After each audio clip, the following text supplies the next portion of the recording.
Recently, I did a recording, and I was actually responding to or reacting to some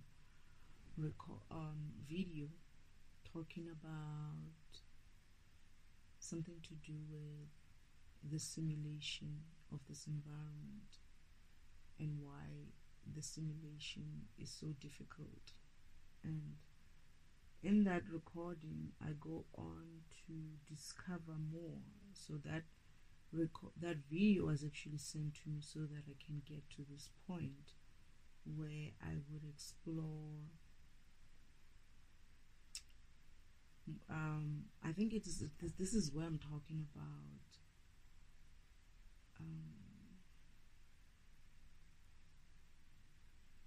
the sacred timeline tracks, right? The one that is existing in the spirit world and the one that is existing in the physical world. And I go on there to talk about how you would need to be able to, whatever path that God plans for you,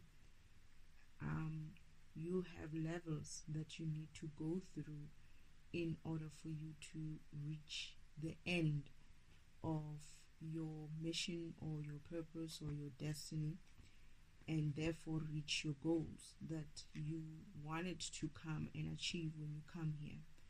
So I went through the discussion about, we discovered that, or I remembered that you would have to move level to level, that is, start from 1 up until at the time when I was looking at the sacred timeline tracks in the physical environment, they were like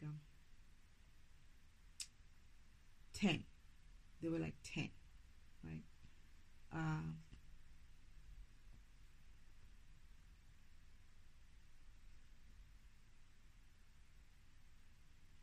I'm actually hearing that this is not a physical environment. This sacred timeline track is not a physical. Oh yeah, I remember. So what they're saying to me is that this is the difference. There's a difference. So in the spirit world, there is a physical timeline track where you go around and like, the spirit world is a bigger place, right? So your avatar will be riding on this track, which is going around like a theme park kind of a journey on that track, in that cart, like you're going around the environment, right? The environment where the sacred timeline track is set in. And in order for father and mother to be able to sort of like sometimes be able to, I get the feeling that they wanted to be able to have your access to you in order for them to come and help you, so that you're not stuck out there in the field, right, in a much larger field. They needed a version of the sacred timeline track, a condensed kind of a version of the sacred timeline track, right, and with a different view. That is, the levels there are condensed, and also it is easy to access. It's easy for mother and father to access and come and assist you there. So if you get lost, not necessarily get lost. If you get stuck in the sacred timeline track and you are nearby the house, that is God's house, mother and or father is able to, or maybe one of us, I think, okay, mother and father, right? It's only them who gets to push you. They are able to get out of the house and come in and help you and assist you on the sacred timeline track when you're around their home. But there is another version of that sacred timeline track where it's just like a warehouse type of a place, and it's got different doors in the other end, and on the other end is also an exit where you're able to go in from the physical world, from the where are you getting in?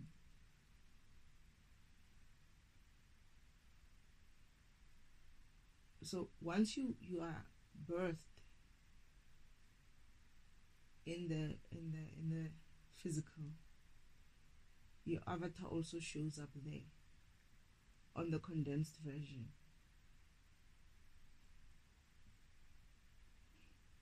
Okay, so just like it would show on the other version as well. So you would have two avatars, one running on the normal version and the other one running on the condensed version. So the sacred timeline on the condensed version is just straight lines, right, of a track. It's still a track, a rail track, with a mini one person allowing cut, right? And it runs just at a straight line distance from one end to the other. And it's got levels. It's got 1 up until level 10, right? So I was talking about, or we were talking about discussing that you would have to, in order for you to ascend through your spiritual, through the spiritual ladder, in order for you to ascend, you need to go from level 1 up until level 10. And some people, and in this instance, they were showing me the devil himself, or Uncle Omen, thought that he could cheat and take a shortcut. Instead of starting at 1, he wanted to start at 5. And when he couldn't make it and realized that the sacred timeline track, you have to, or he's going to realize, they're going to realize, not he has, they're going to realize that you cannot cheat it. You cannot cheat that ascension. In order for you to get to 10, you need to go and collect your energy, your gifts, your powers, your everything, your knowledge, your wisdom, your knowledge, your experience from level 1.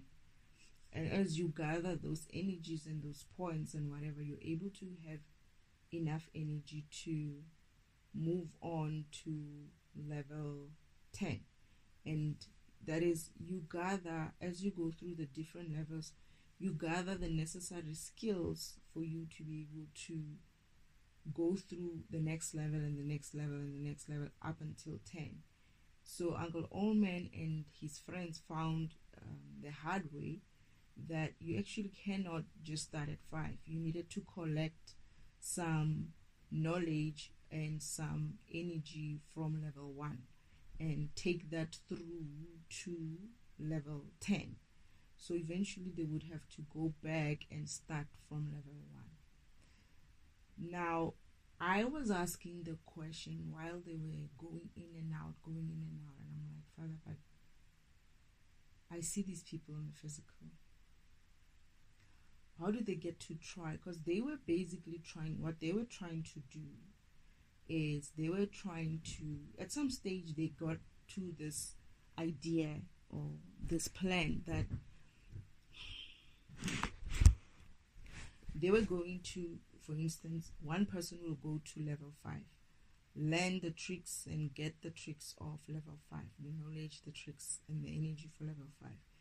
Because there were 3 of them. And the other one is going to do 6 and the other one is going to do 7. And then when they come out on the other end, they're going to meet up and then combine that knowledge and then move on to level 10 or level 8 or level 9 and 10. They would have to do that. But they soon realized that as much as they were going through 5, 6, and 7, they were also not, they were failing those levels, meaning that they needed to come back and reincarnate in order for them to come back into that sacred timeline track and redo the levels. So I was asking myself, I was like, Father, but then when you finish a level is like a lifetime as well. No, not necessarily. Oh, because I was asking myself, how is it that they're able to come back, go and come back, go and come back, go and come back?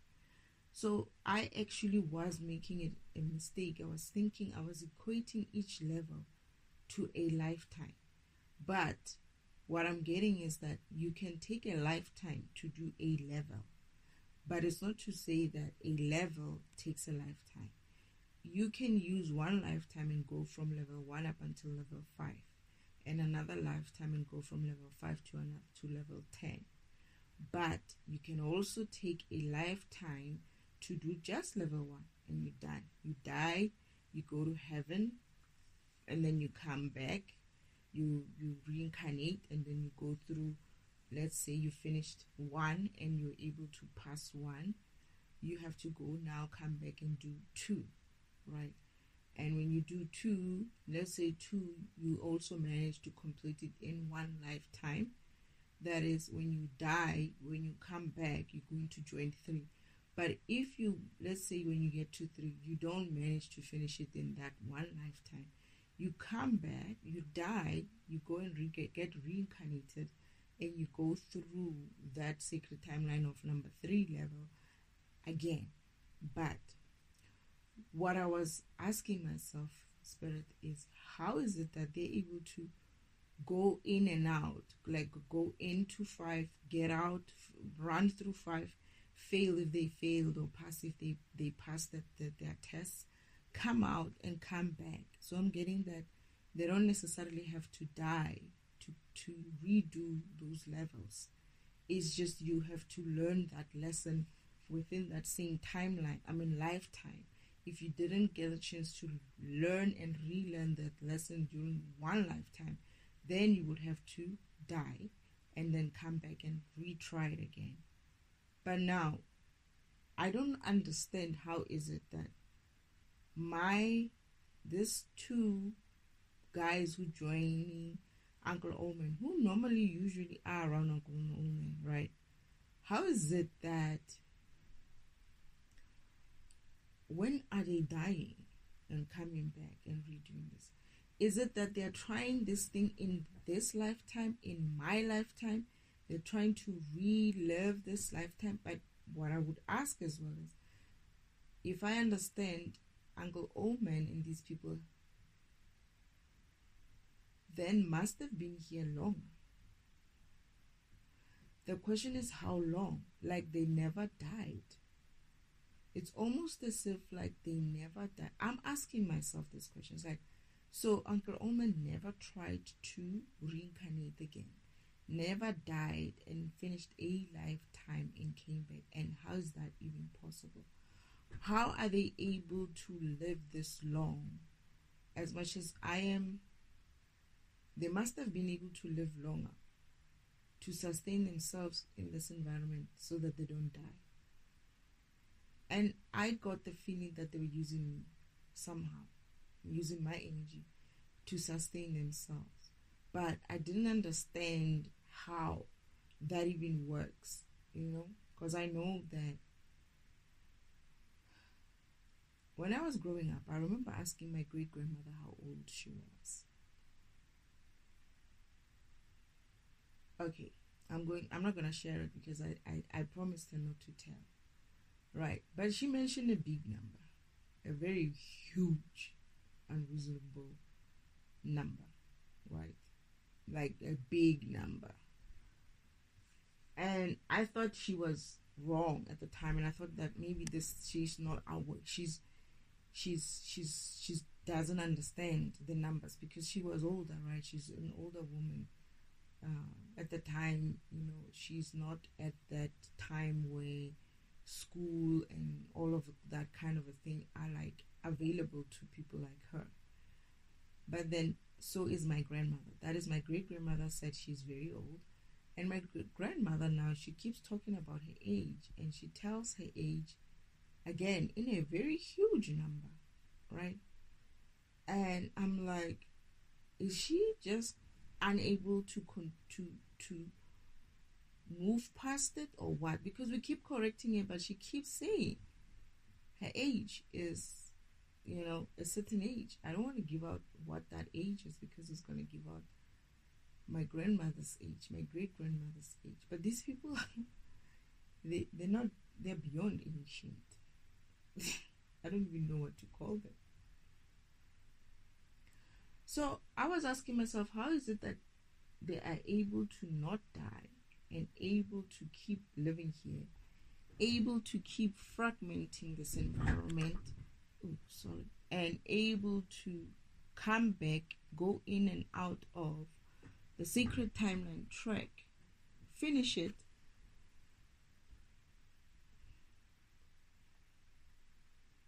finish a level, that is, and come back and redo it or whatever. It's like I'm asking myself, how many lifetimes are they still trying? How many, or is it just this one lifetime for them? How is it that they're doing this for such a long time? That it's as if like they don't die and go into heaven or hell, because I haven't seen them there. They haven't been reincarnated, right? I don't think Uncle Omen has died since he got banished from heaven. I don't think he died and came back and got to be reincarnated, to be reborn in this earth so that he can continue with his playing the game and with his mission. So my question was, because I asked and Father said, you're going to have to figure it out, because I think it's my karmic lesson as well. So I'm getting that either these guys are able to, Father, Spirit team, I'm going to need your help. I don't want to be doing. How is it that these people are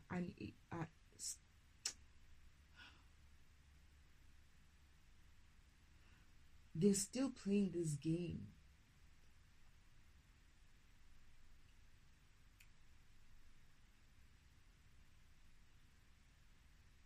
Are they still playing this game in one lifetime? Or are they playing in one lifetime? I mean, that is, how long is their lifetime? How long are these people here? Because, I mean, let's say a normal human age is, let's say you can reach like just above 100 if you're going to for the maximum in this day and age. But the question would be, how long are these people living on this planet to be able to continue running the same cycles for such a long time that some of us are born into this environment and we eventually go and die and then have to be reincarnated again to come back here? But it seems as if these people, there's a group of people who are not dying. Because if they were to die and have to be reincarnated, or if they were to die and live, let's say they die with so much karma that they need to be facing hell instead of heaven, how is it that these guys are not really dying? Is age a real thing in a sense of, I would think, because I don't know, maybe I'm the only one who's been given this type of information, where I would think that a normal age will be between anything like 70 to just above 100, maybe 110 or 120 or something like that. But how is it that these people keep going on and on and on and trying to redo that sacred timeline track game for such a long time?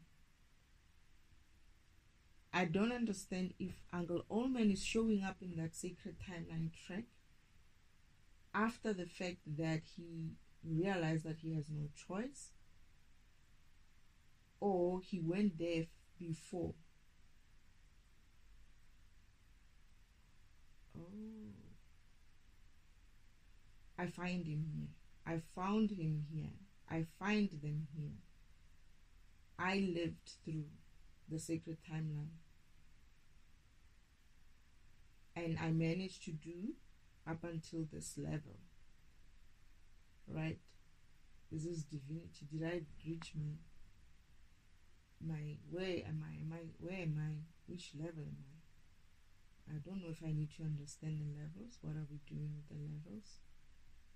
Were the different levels meaning different things?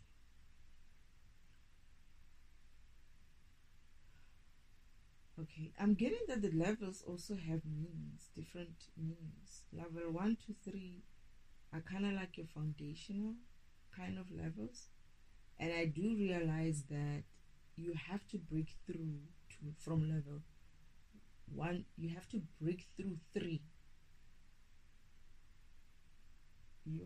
You have to break through 3 in order for you to be able to continue. 3 is like one of those levels which are a bit of a challenge for me. But once you break through 3, then you can go through 4, 5. I feel like the next level breakthrough is at 8.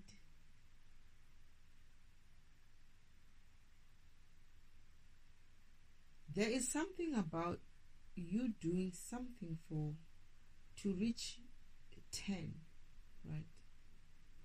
To reach 10,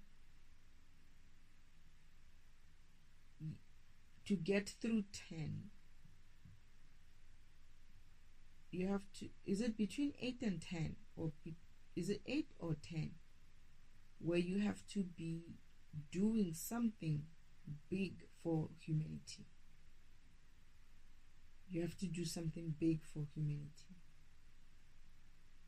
That is like between 8 and 10, you're starting to do something, walk in your purpose in such a way that you impact humanity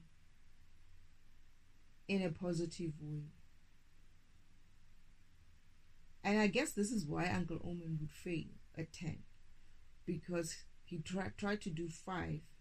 After 5 he failed, and he thought that he could go and try 10, and then he fails at 10, because somewhere between 8 and 10 you have to start walking in your purpose, in a sense of you have to start affecting this environment in a positive way that is changing it in such a way that I'm hearing that your name should be written about.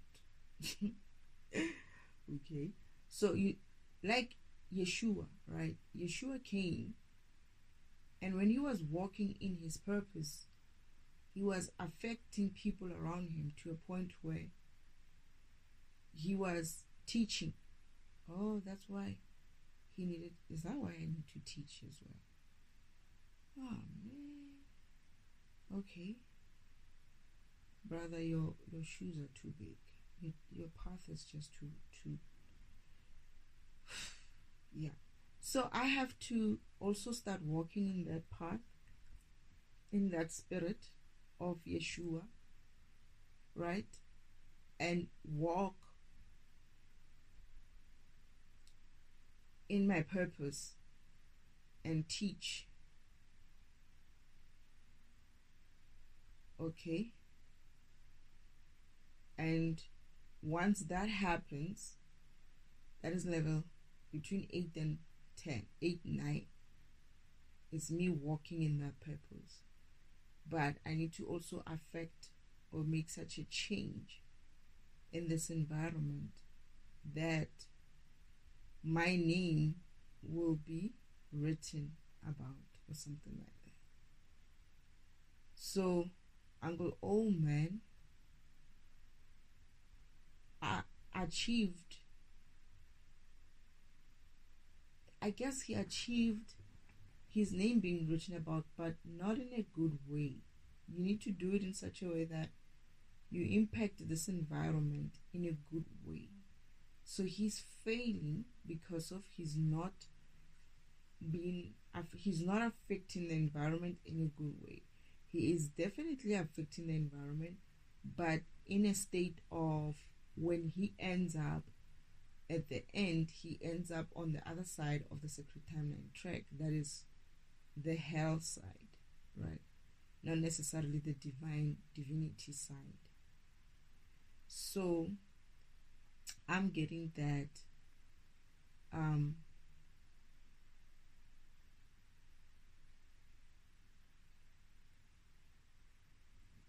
I'm probably on 8.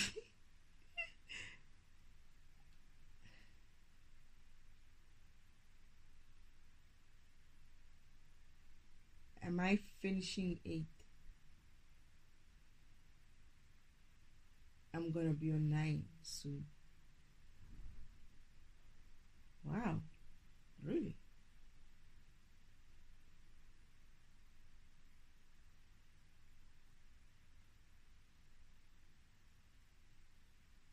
Nine is sort of like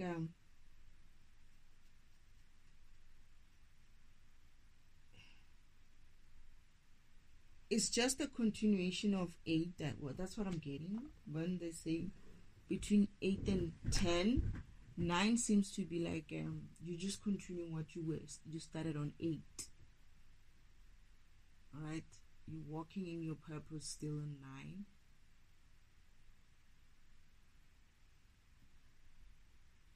But 10 is the part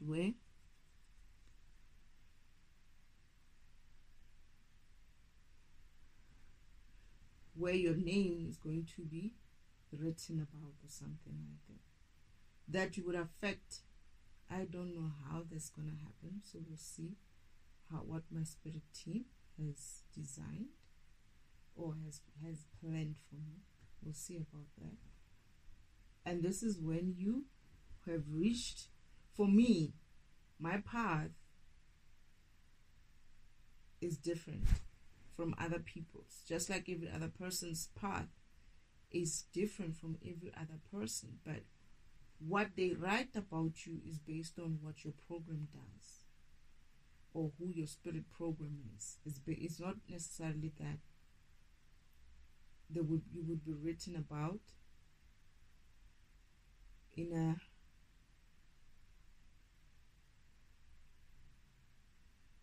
I'm getting that it's not just being written about. It's not just that. Like, there are many ways, but the one thing that can get you that time, that state of finishing and getting into reaching your goal, for me, is to get to a point where I am impacting this environment in a positive way. It could be through teaching, or it could be through any other means. But I feel like my path is pretty much teaching, but I don't know what else Father has in store for me. So for me, what they're doing is I'm still getting this feeling of they will try to, this is why they've been trying so hard to derail me, to suppress me, to make people not understand or be aware of my existence. Because if people do know of my existence and understand my existence and understand what I'm about, it's like the same way Yeshua was here, that impact that Yeshua had, where he's written about in the books, right?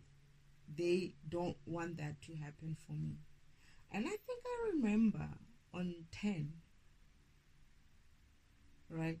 I remember being on 10 and I got stuck, and Father's like, don't worry about it, right?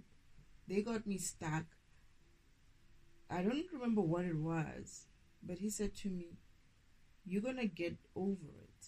You're going to get over that hurdle. You're going to find a way to get over that hurdle. But I remember also that this is where Mother gets involved. This is where Mother is going to play with my avatar. When they get me stuck, it's like Mother will be like, hold my divinity. Just hold my divinity. Let me show them how to do this. And she did such a simple move just a simple move, and I was through. I started moving again. When father said, don't worry, your mother will be playing with you. She's the best in the game. I was like, mother, best in the game? It's like, yeah, your mother's the best in this game.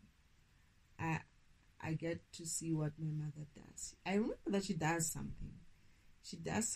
And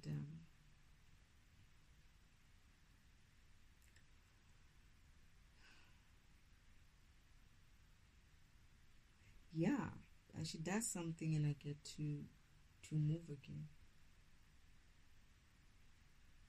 I did finish the game though. I remember I finished the game.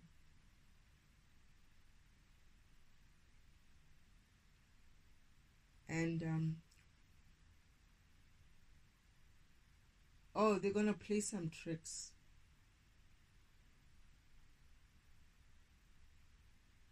They send me oh goodness, now I have to remember another vision. Some very weird vision about the same track, right?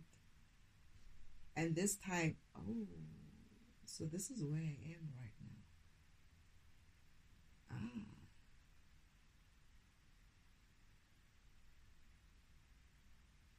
I remember, Father, you said that's a fake dream again. These people can never play with you on that level. Hey, these people. Like I'm seeing my grandmother and my grandfather and my sister, right? My grandmother, my uncle, and my sister, they make it seem like they are playing the game and I'm on 9 and they are on 10, right? And when I get to 10, they try to put like obstacles for me. Like they're trying to put obstacles for me. Like some weird game. Some weird I don't know what to call it even. But it's not like how I know the sacred timeline. But they use the same idea of the sacred timeline as if like, yeah, they'll be waiting for me on 10 to stop me. Father laughs. It's like, don't worry about those people. They're not even going to have enough energy to get to that level. They can't play with you on that level. You are way too far. You're going to pass there nicely. And I'm like concerned. It's like, what is this though? What are they trying to do? Why do I feel so anxious? It's like, don't worry about it. They're just trying to make you feel anxious about nothing. They're not going to be even on that level with you. They're going to be trying, but they're going to be trying to derail me, which is what they're doing right now, to get through 10. Maybe I'm on, Father, am I on 8 or 10? I don't know.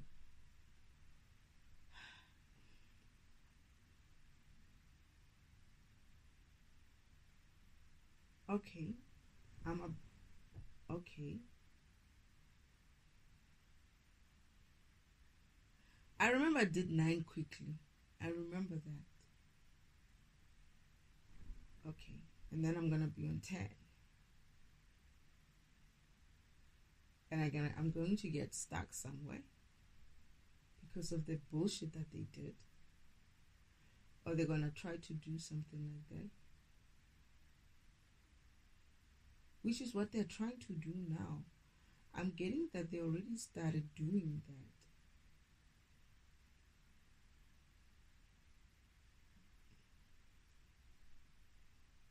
But this is where Mother is going to play with me, with my avatar, to show me the tricks that this is just a trick. This is an illusion kind of a way.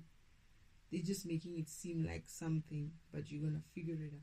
Because I kept being told, you're gonna figure it out. Don't worry, you're gonna be figuring it out. Don't worry.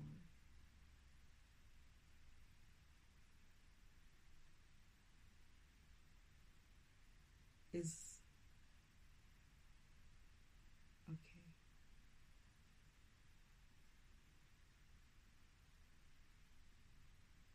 Why do I feel like this is where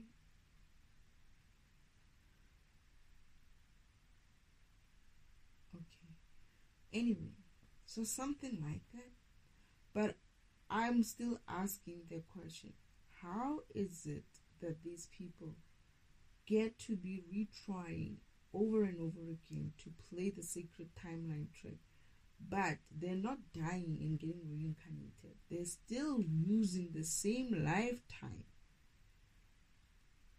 as they got here with to replay this sacred timeline game over and over and over again. How do they get such a long life? That's what I'm asking. It's like they got here from the first time in one lifetime, and they've been here since.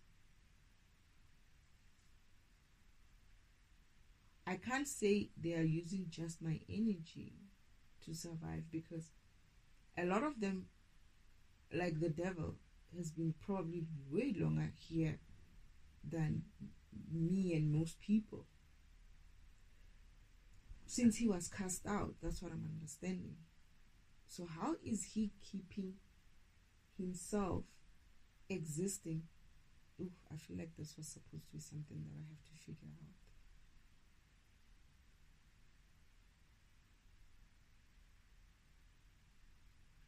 How does he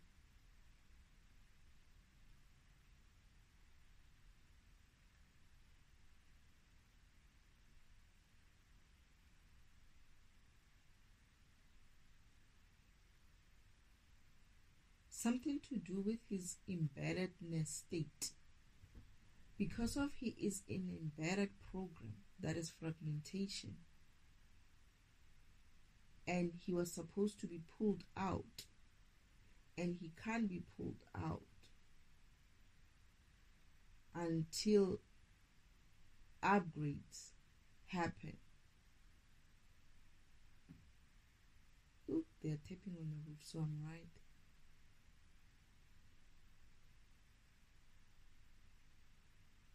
So how does he manage to play the sacred timeline track for such a long time? Oh, so until the upgrade happens, then he won't be able to exist for such a long time here, because of I'll be in their place, in his place, in him, his and my sister's place. And that's why they are fighting so much. They are fighting me so much. They are fighting for their survival. Because once I upgrade this environment myself as well, they won't need to exist as fragmentation embedded into the system. Okay, I'm getting what I was going to ask, because my fragmentation is also different. It's not the same version as them. Oh, I remember this. I remember you saying you can't give me the same fragmentation as them, because that would mean they would always exist. That is, I would be adopting their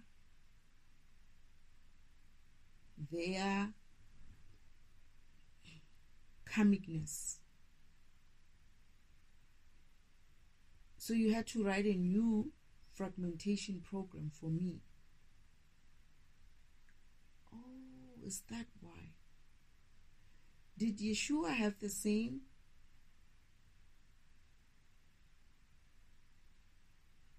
Was Yeshua's fragmentation written from the same fragmentation program?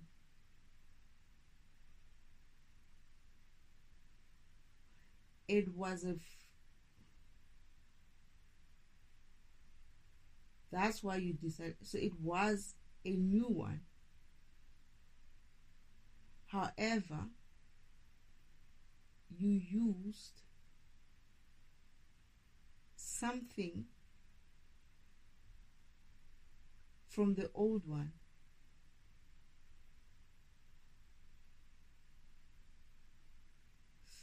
I feel like I need to understand how my fragmentation works this time. You used with Yeshua. The reason why they were able to get to him that way is because of he also had a functionality somewhere, not the whole thing, but the part of fragmentation.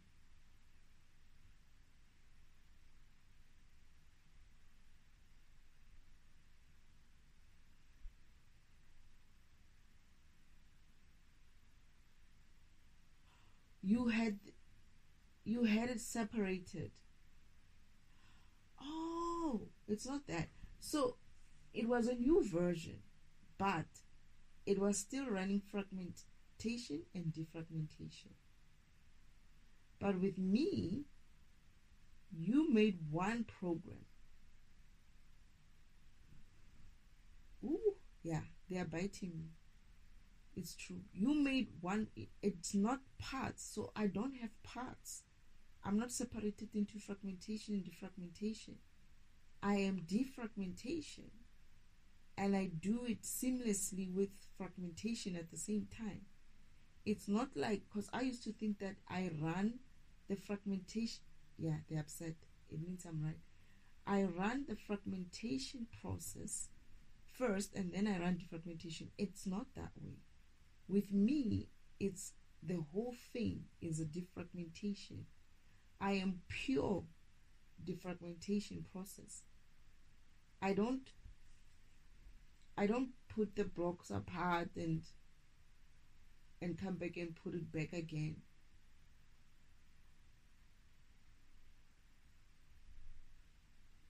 I have more power. I remember you showing me this. For some reason, the picture in my head, the picture that I have in my head is when I was working at my first company. I have, the way you've shown me is that I'm actually able to work and resolve more than one block at a time. I remember running around the system and touching this one, and I'm able to process many files at the same time. I have enough power to process that many files at the same time, or many programs at the same time, or do many things at the same time. This is why I can exist in multiple universes at the same time. That functionality that I have, it's because of who I am. That power that I have is a defragmentation program power. Me.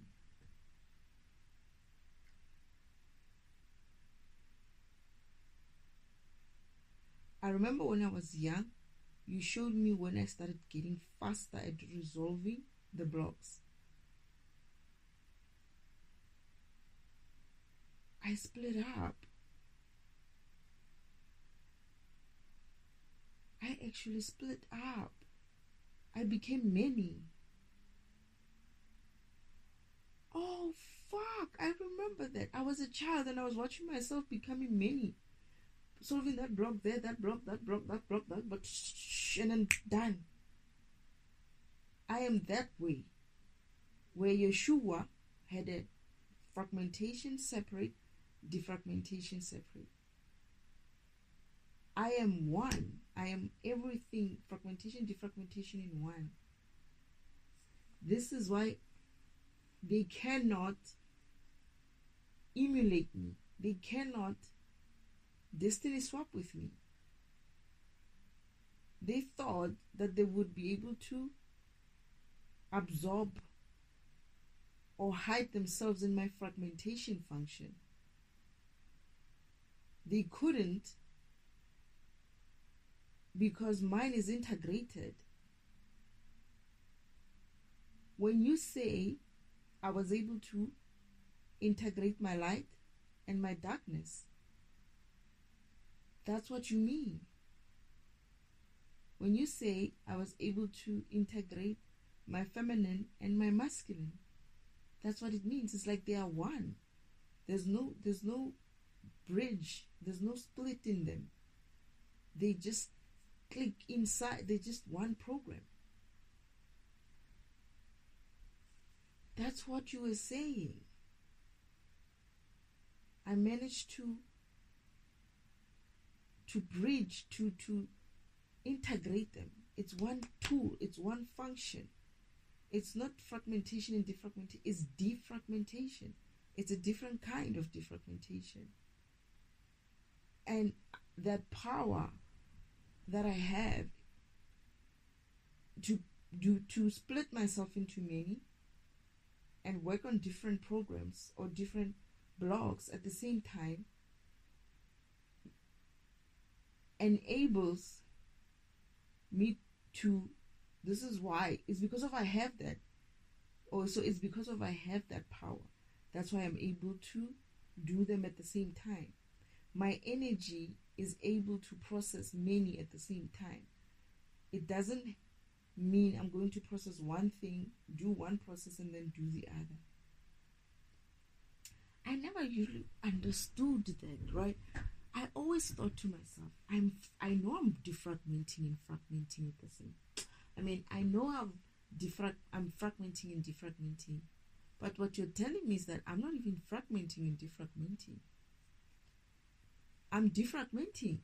That's it. I'm not fragmenting. I'm defragmenting. It's one thing. It's a new definition. You've redefined. It's not even defragmentation. It's almost like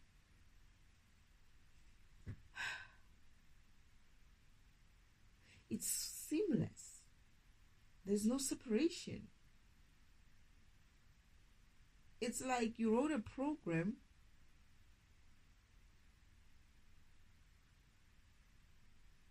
that is actually used to be able to have two processes, but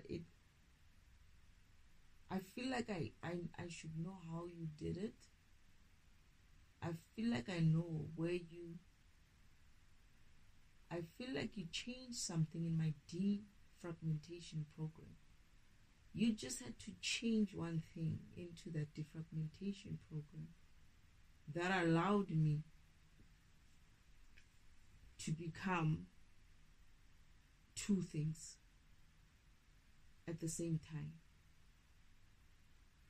Why do I get the feeling it has something to do with my don't give a fuck attitude? Like I don't give a shit. Like I don't give a shit if I break or not. I just go there. That's what you changed. That's what you took out. You took out the emotion part of it. I remember you saying you're not able to complete your mission because you are too nice. You're too nice. You're too caring. So you care about how they feel. And this is why you're not able to do your job. But you switched it off. You said, I'm going to switch off that part of you that makes you weak to humans and others' programs manipulation. And that way you're able to focus on the task. That's what you did. And that way you just took my defragmentation function. I'm just defragmentation. And you removed the feeling part, the giving a shit part, and you removed that completely so that I'm able to see what I do as just one, as just me building a block. I don't see me ripping it apart. I see it, but I don't register it as a separate thing. I just see it as I'm doing you a favor. I'm doing what I need to do and I'm moving forward. I don't care how you feel. I'm going to do what I need to do. It's my job. You're just going to have to grin and bear it. And that's where my power comes in as well. That energy that I have that's what was not necessarily wrong, but that's what got Yeshua into that state of caring. When he said, when he called your name, I don't remember how it says in English. I don't remember what it says. Oh Father, why have you forsaken me? At that point, he was supposed to call in the legions of angel warriors to come and assist him. But he didn't. He was too nice. He thought of humanity. And I remember you saying, I know you won't sacrifice yourself. And I said to you, I'm not going to do that. I said to you, I'd rather bend the shit down if I have to. I don't give a fuck. You knew that. But it's not because of I was originally like that. You had to switch that off in me. And you said, I know you will be able to do this. I know you will always choose yourself. And I will. And I do. And that's why Uncle Oldman and Imposter Goddess Sister were not able to emulate me or destiny swap with me successfully. They could do some sort of a hide behind my energy because of our sleeping. But now that I'm awake, they're unable to do that because I'm just a different animal. I'm not fragmentation. I'm actually just defragmentation. But I'm doing the job that needs to be done to build a block, to restore a block, because in my process, it's not separated. It's seamless. Me unpicking it and picking it is one thing, is the same thing. And you said I'm going to have to come to that realization. And since I've been talking about this, the cars are out there revving. I'm being tormented. The torments are being thrown. I've been itching everywhere.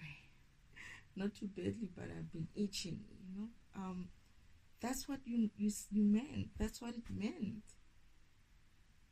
And I was like, Father, but how am I going to remember this? I always was worried about if I'm ever going to get it, if I'm ever going to figure it out, if it's ever going to make sense to me. So me and them are not the same. We don't even achieve the same goal. Because they fragment and leave you there, fragmented, releasing energy. I don't do that. I defragment. It's one program. It's a totally different program.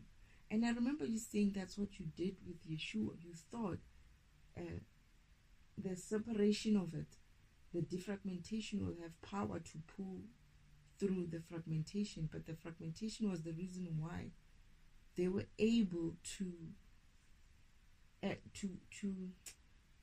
destiny swap with him, to get away with emulating him, mimicking him. For me, they needed me to be asleep in order for them to use me. But once I woke up, it was a different story. They couldn't do what they used to be able to do anymore. We took back that power back little by little.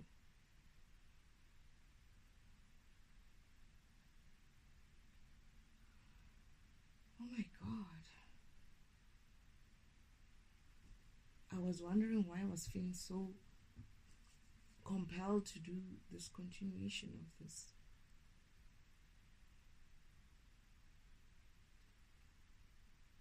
So I'm just defragmentation. I'm not fragmentation and defragmentation. I am defragmentation. That's it. And I remember splitting up. The reason why I'm able to do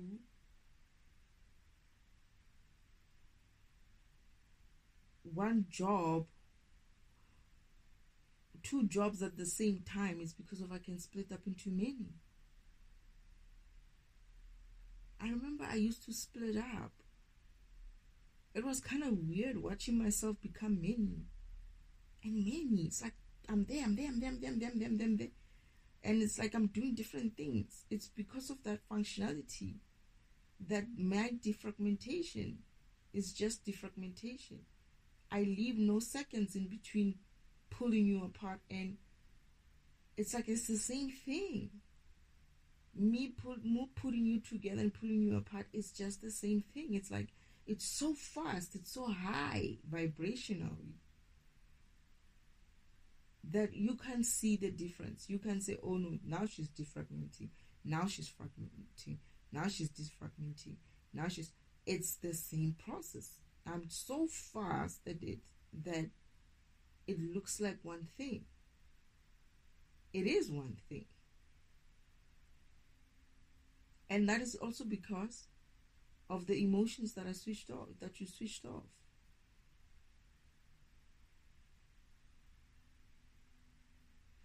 That's why I curse.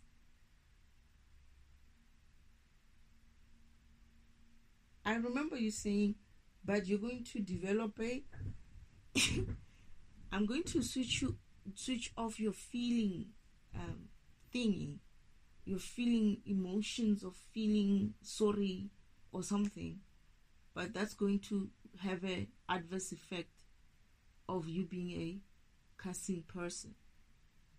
But that's not a big deal as long as you get a job done.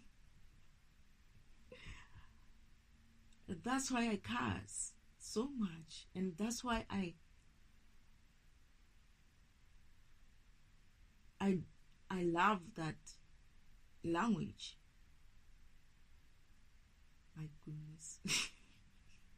She said to me, I'm gonna have to switch off that part of you that is too caring and too thoughtful and mindful of others' feelings, because this is why you get stuck. You cannot process through and finish your job. But then that's gonna kind of like create some adverse side effects. And I was like, what would that be? And you're like, oh, you said adverse side effects of cussing, right? Or did you not even mention it? But then when now I remember that when I was in heaven, when you showed me my program running, when I just woke up, actually you didn't show me. You were running my program and I was cussing. And I was making a lot of noise, and you were I was cussing, and you were watching me on your machine doing something else. And I was like, I'm hearing it while I'm in the house, and I'm like, what's that? What's that? What's that noise? And you're like, it's you. And I'm like, it's me? It's like, yeah. And I'm like, what's happening? And I just came to your machine, and I watched, and it's like, blah, blah, blah, blah, blah. And I'm like, why do I talk like that? Father's like, it's something that you develop. You're gonna develop. It's something you're gonna develop when you get there. And I'm like, that's not me. And you're like, yeah, it's you. It's like, I don't talk like that. That's not me. And you and mother were like laughing at it. It's like, well, it is you. And I'm like, no, it can't be. And he says to me, Father says to me, but you're not gonna even want to give that up. I was like, that's not me. That's not me. And I worked away. I was upset to see myself talk like that, cuss like that. But now I feel like I don't think there's a... I tried it, right? I try sometimes not to cuss. But I realize that it comes out when I'm passionate about something, and I'm talking about something that I'm passionate about. And then it comes out. And now I remember why it would come out. It's because I don't have that sensitivity of feeling like I should give a shit about other people's fucking feelings. I just don't. And even now, you can hear when I just about to just say that one sentence, is that it developed. It's like, it's true. Now I understand where this cussing is coming from. It's like my don't give a fuck comes out with cussing. I remember at the farm I used to people, how do I say, I was trying to learn, right, not to cuss, and I was like, how do I say it in such an, what's the best way to say it? I don't care, and I was practicing I don't care, and I was like, I don't care, and it's like it's choking me. it's like it's here, it's right there in my throat, and I was like, I don't care, and then I would like start maybe trying to talk about something that I'm passionate about, and then I would go like, I don't, and I would be like, okay, I forgot now the words. I don't care. I just forget it, and I'm just like stuck there, and then eventually I'm like, I don't give a fuck. But when I'm slower, right, and I'm talking slow, and I'm not too overly passionate about it, that I don't care can come out, because I'm not passionately talking like that. But if I get into that zone of passion and kind of like upset and PC off or something, yeah, then that condition that father said I was going to develop, unfortunately, it's part of the program.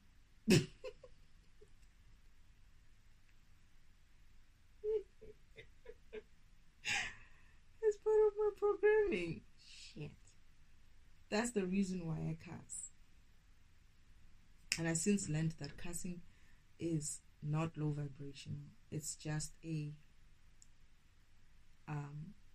form of language. Like the things that I'm talking about are real. I don't give a fuck. It's the real thing. I'm not lying. F-U-C-K is F-U-C-K, I don't give a shit. And the father's like, shit is a deal. It's a thing. It's just the way you put it that is a different language. But it's not necessarily a low vibrational. It's not low vibrational. It's just, it's not a language that people use or are used to hearing. But yeah, I don't know, every time I cast, right, I get this view of my mother, right? I was gonna go back home, and this is me at home when this whole thing is finished and I'm living back at home, and mother calls me, and like, this mission is done, we have upgraded, everybody's happy, we are all happy. And eventually mother calls me, and someone says to me, mother's calling you. And then I'm going there and I'm asking myself, why is mother calling me? Like, she wants to see me somewhere privately. And then she says something to me, and I don't remember what we spoke about. I think I should remember what we said. She was actually saying something like, I shouldn't feel bad of the things that I had to do or go through when I was on earth, right? And I think he was saying to me how much he loves me. But then there's a part there where he says, I'm going to tell them, mother, that you said that. She's like, I don't give a shit.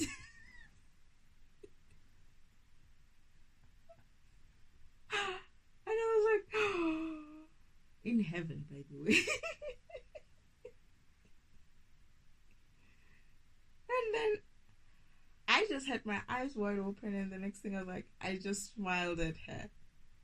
And then we smiled at each other, and I was happy. We hugged each other, and I was happy.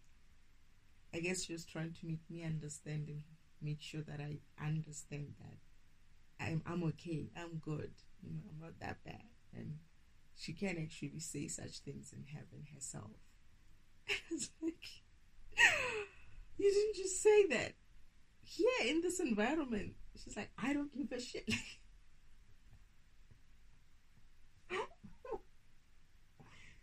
Yeah, Godmother's gonna say that. And I was like, what the?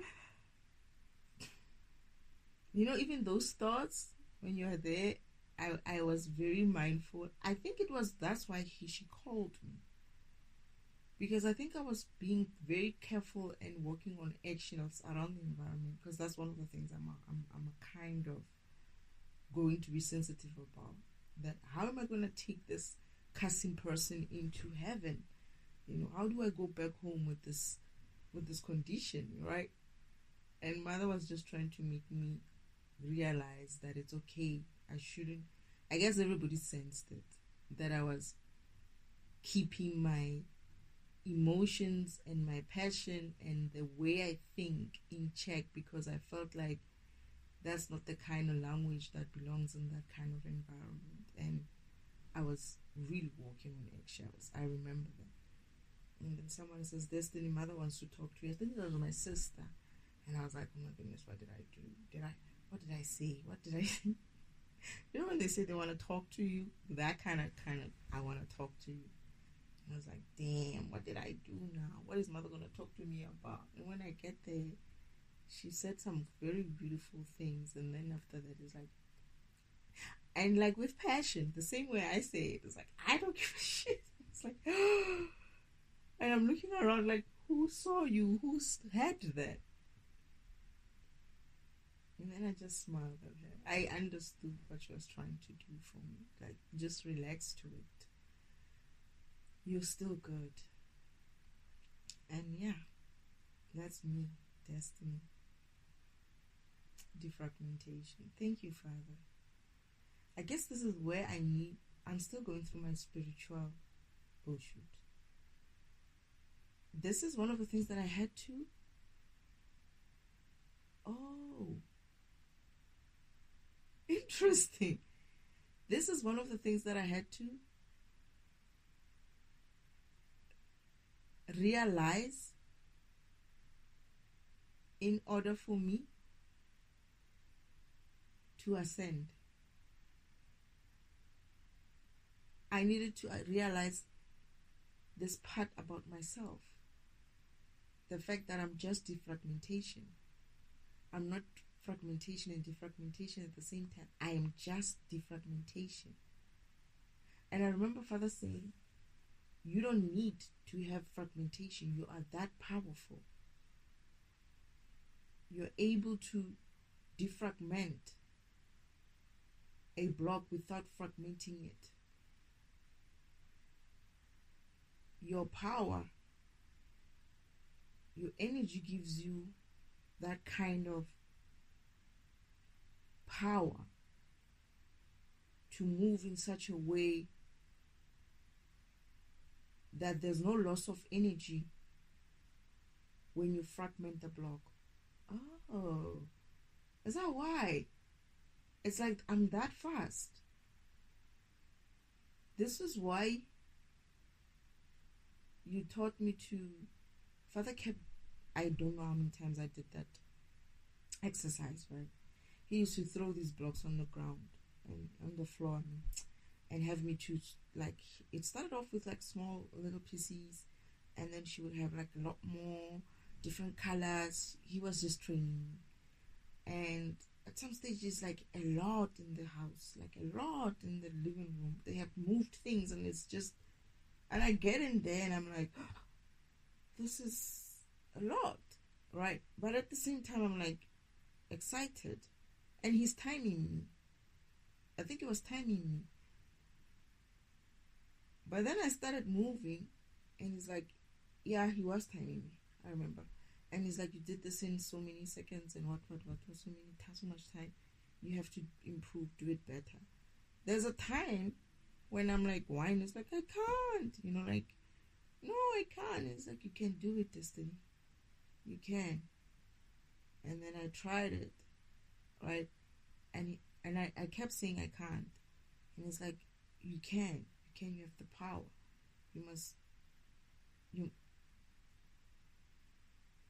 Okay. There's even a part where he's putting pressure on me. And I'm like when a child is throwing her toys out the court, like, I'm like, defeat is like, just, no, I don't want to do this. And he's like, yes, you are. You're going to do it, and you're going to do it in record time.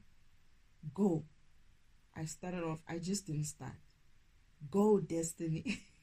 And I looked at him, I was like, I have to do this, I guess. And then I go in there, right? And then because of he was just like right there with this thing of, I think it's like a timer thing in front of me, like watches like so many seconds. And I'm looking at it, I was like, are you seriously like going to put that kind of pressure on me? And I'm like having, my mouth is like, like this big. And anyway, I get to the point where I get so frustrated with him, I start like just frantically doing that. This is when I start splitting up. I just start, like, when he did that pressure that he put on me, I started becoming 2, 3, 4, 5, 6, 7, 8, 9, 10. Like I'm many on the floor there. And then there's a part of me where he comes out. I'm watching myself and him on the floor like that. It's me and him standing, and he's showing me how I'm going to be doing this. And he's like, look what you're doing, Destiny. Look what you're doing. So I'm also outside of myself and watching myself and my father and him. Okay, my father and myself are watching ourselves doing this exercise, and I'm being that fast. This is what he said. He's like, you're going to be so fast, you're not even going to allow any energy to seep through. This is why your program is powerful. It's like you don't give a light to escape when you're defragmenting. That's the reason why. And this is my enlightening part of it, of me learning to understand. This is what we mean, or what Father and the Spirit team mean when they say you need to know who you are as a program. You need to understand and remember who you are in order for you to be able to ascend those levels. Shit.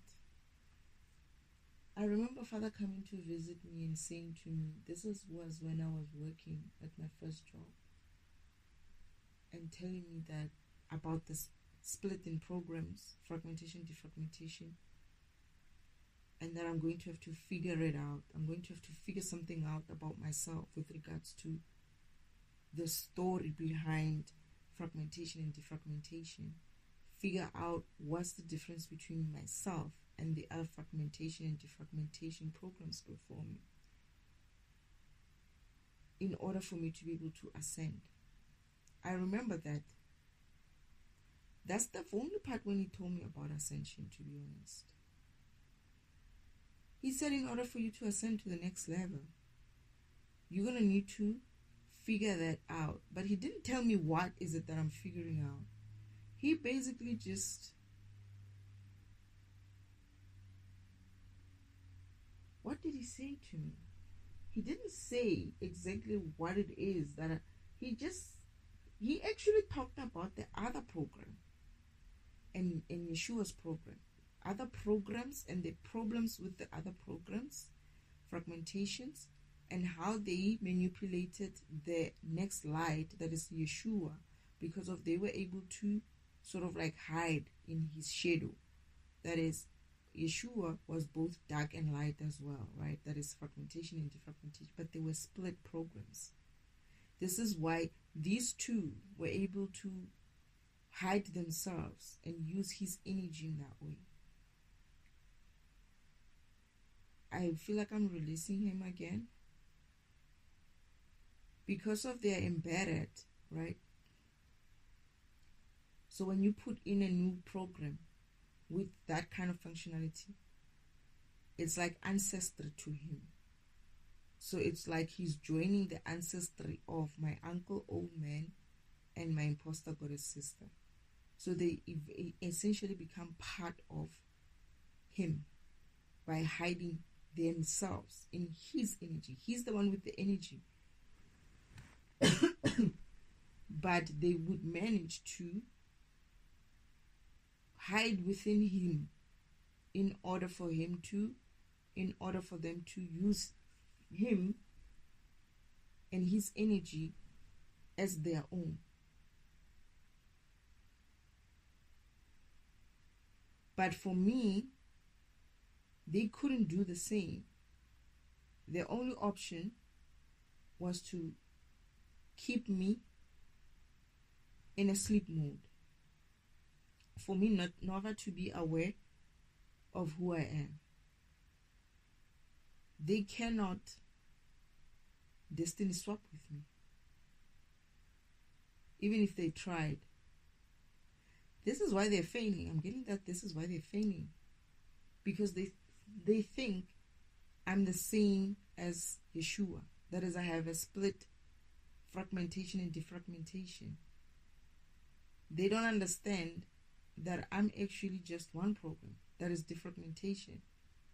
But my power allows defragmentation to do this to a block, and it's sorted. No loss of energy, no fragmentation, no nothing. This is why they couldn't successfully destiny swap with me. They needed me nearby, unawake, in order for them to use suggestions to get me to do things for them and use fragmentation methods to lower my vibration so that they could enter. They could enter my energy level, like my energy, like enter into and siphon my energy, enter into my, I don't know, I hear auric field. Is that the auric field? Father, you said auric field at some stage, right? So that's how they did it. But now that I'm aware and I know that them and I are actually kind of different, very, very different. We're not the same thing. We're not even like anything close.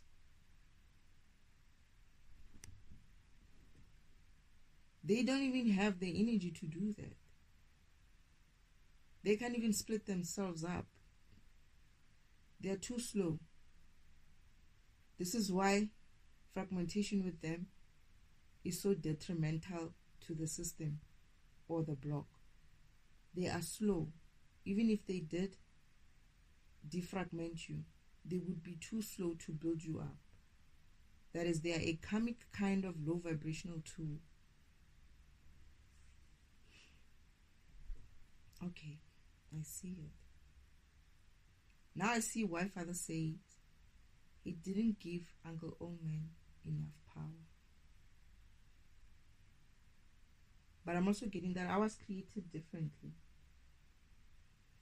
I'm getting that I was given to them by the ancestors.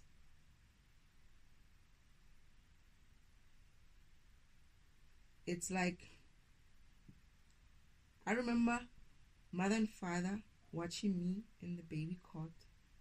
I was watching them watching me inside a baby cot.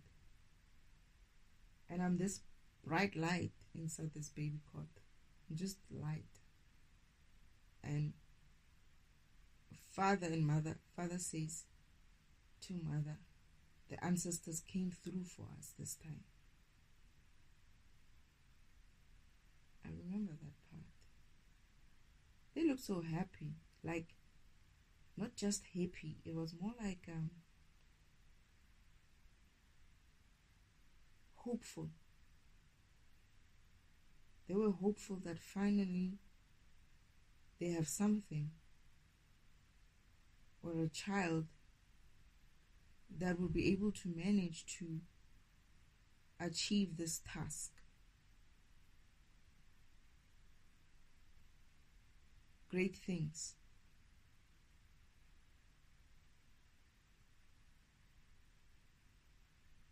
I'm getting that I'm pure light.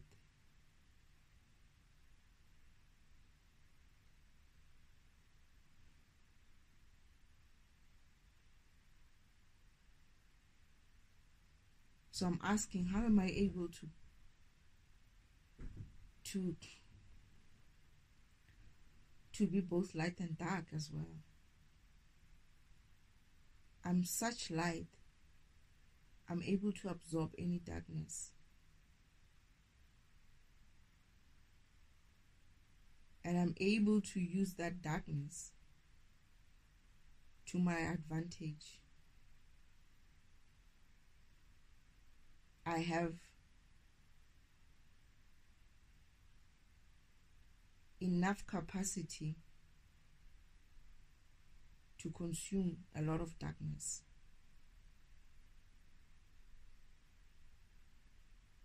As a result, I'm able to channel and yield, or willed, is a will thing, channel and use that darkness without being consumed by it. I'm getting a feeling like Lucifer is kind of like me. I don't know why I kept thinking Lucifer. Not exactly, but he's also able, he's got that so much light that he's able to absorb a lot of darkness. This is why he was the best to run that dark realm. He's able to process so much light, so much darkness, and not get consumed by it. That's how much light he is.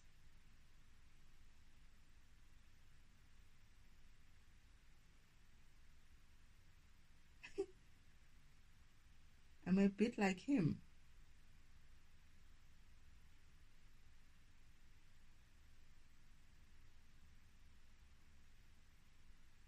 I get the feeling that I'm weird.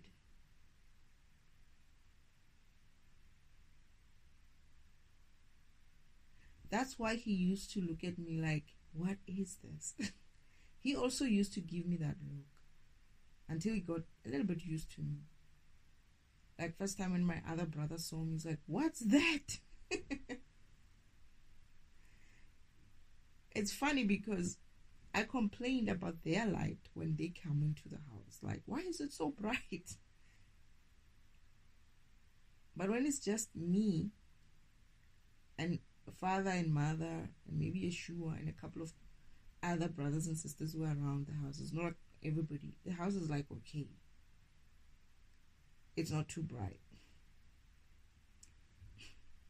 But I also managed to, I don't know if it happens with every child or everyone, I managed to make heaven dark for a few seconds when I cried. When I cried for my mother, that I was going to forget my mother. I managed to kind of like dim that darkness, that lightness in that environment.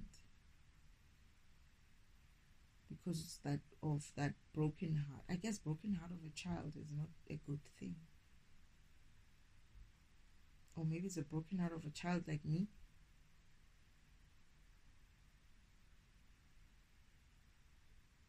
But anyway.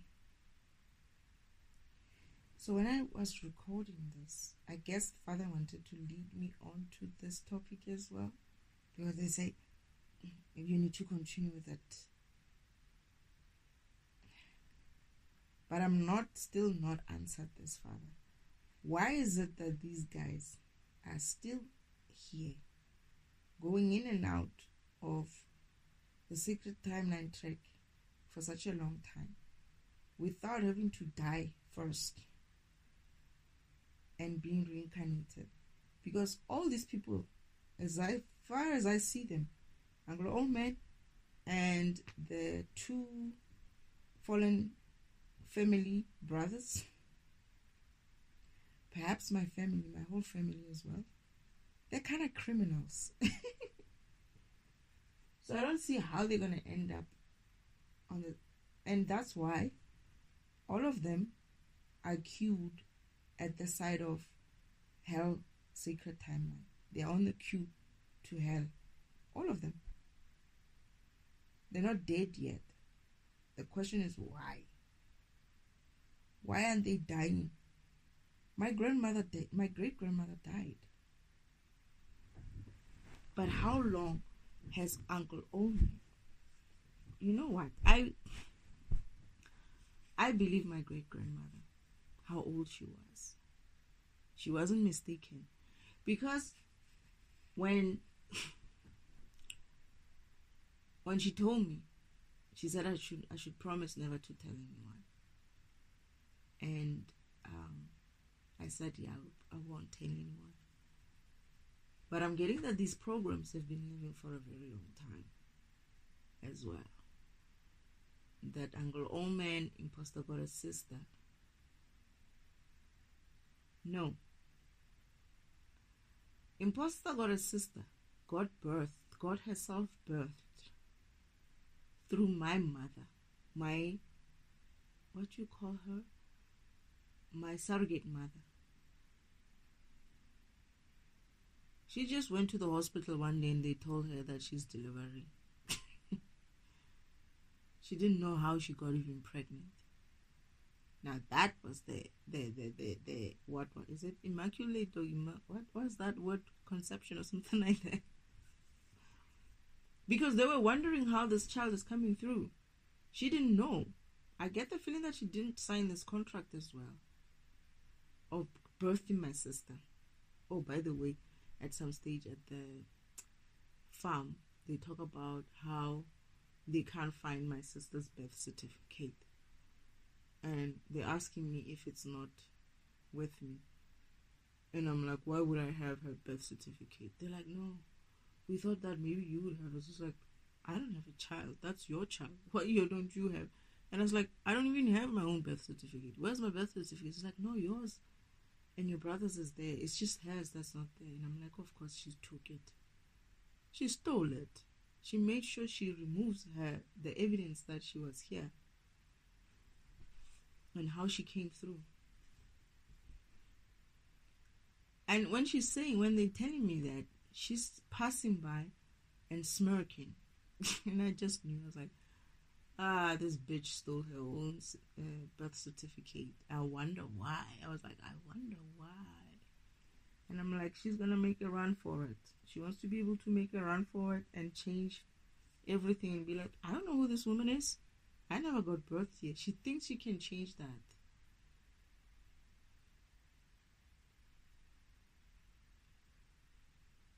But how did she get herself birthed? That's another question. Father said something about doing it in the back doorway. And I need to understand what that back doorway is. One such way I'm thinking,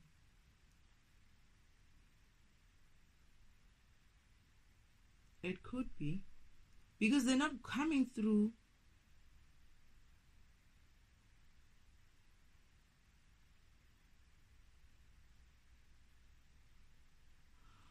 wait. How are they using recycle bin? Are they using recycle bin? Somehow. I remember something like this, you know that. Oh, I have to remember.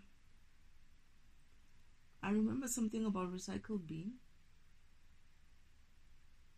And I remember remembering that I was going to have to remember something about recycle bin that was key to something. And it has something to do with his scheduling. he's empty the recycle bin scheduling. Ah.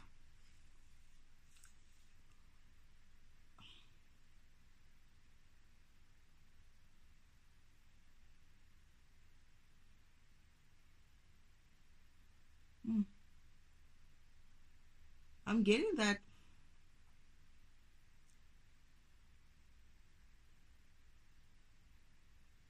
No.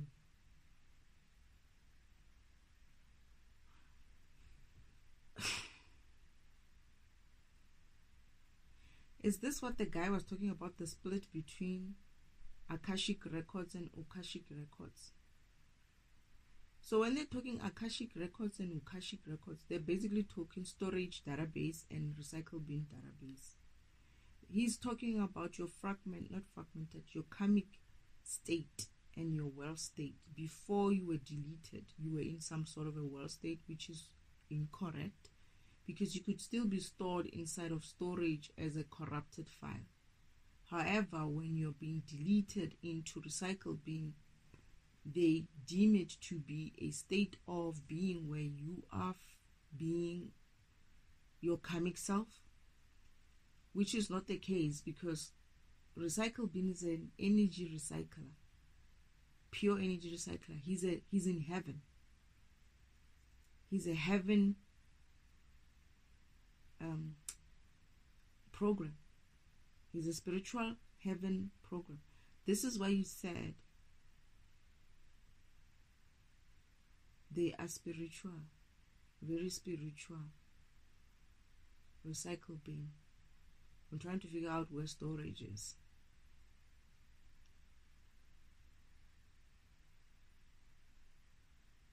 Where heaven is.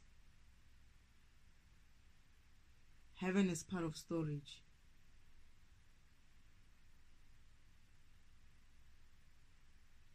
Wait. Because it was separated. There's the recycle part, recycle bin. So I'm getting that when recycle bin is scheduled, because of father at some stage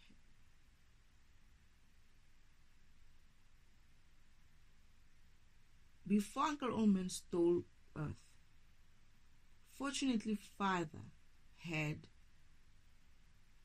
scheduled, upgraded recycle bin to have a functionality of scheduling his cleanup, his empty recycle bin schedule. And a lot of people don't use that functionality.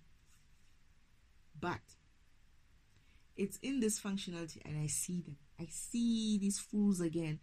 I see them. It's in this functionality of scheduling where they wait. They know when recycle bin is going to be. They know recycle bin scheduling of emptying file, of emptying or recycling that energy. The scheduled one. Other than that, mother has to go and manually help recycle bin by removing the energy herself and recycling it in manual way. But before that scheduling happens, Uncle Omen and there are few. I see him, and I do see my imposter goddess sister, and I think even these three, perhaps my grandmother as well. They wait on that scheduling date, time, and whatnot. When recycle bin recycles, they enter recycle bin, and they get rescheduled. They get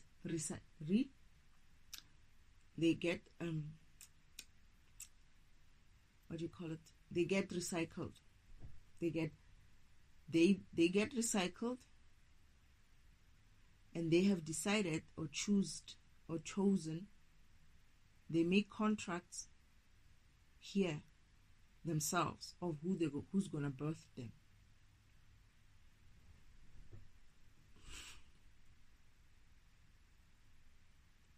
This is going back to this Akashic records as well,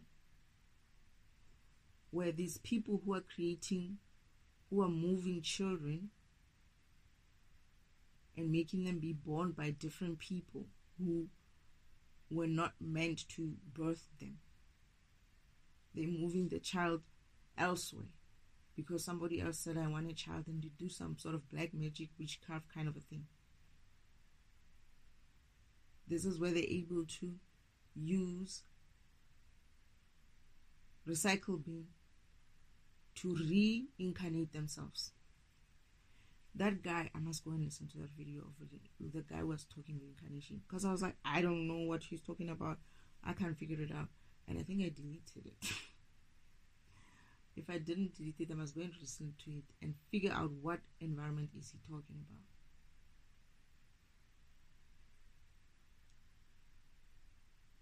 But they're making it sound like it was some sort of a war that was happening, where there was a division between these worlds, right? And it's actually not a war. Father wanted to separate storage and recycle bin to cater for the database in a different way of the files or the systems or the programs which are still needed, necessary, are kept in the storage, right? And the files which are no longer in use, not needed, are kept in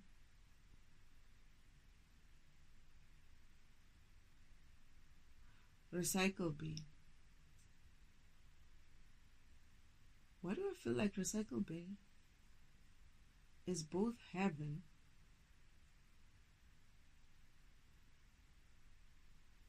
and he has that, oh, it's him.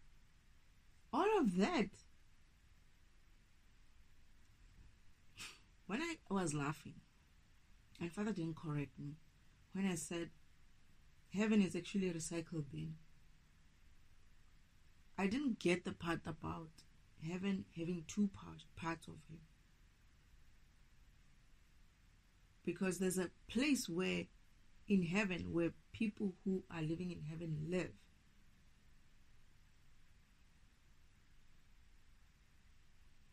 And there is a place where there's this swirling energy, where I'm now understanding that that's what they're referring to when they're saying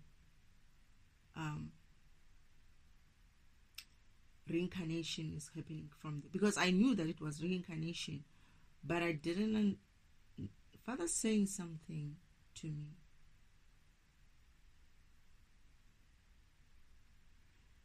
He said recycle bin has two parts. One you can see in the front end, and there's a state of him which is within the system. Once he's recycled that energy and allowed that energy to be part of the system. All right.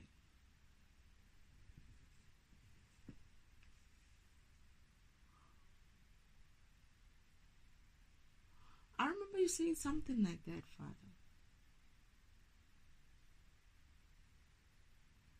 That's where these people are waiting for that scheduling to happen, to jump in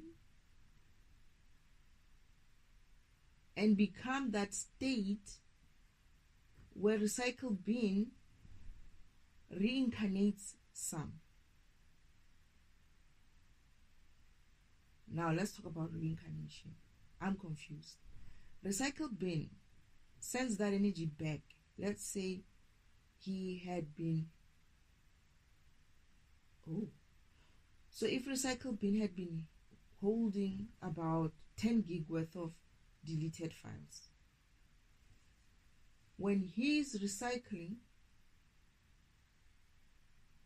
that 10 gig, that is when he's emptying himself.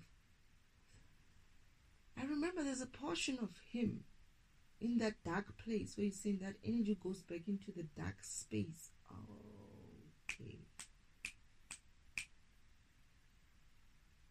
That we who are using the application, while using the program in the front, are not able to see the back of recycle bin. But recycle bin has a two-part, and that's the part where the energy. No, Father, you said, I remember you said this.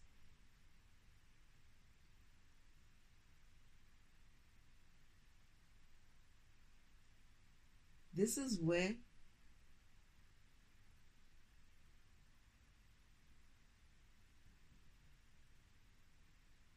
mother is reincarnated, not reincarnating. Yo, I have to remember this.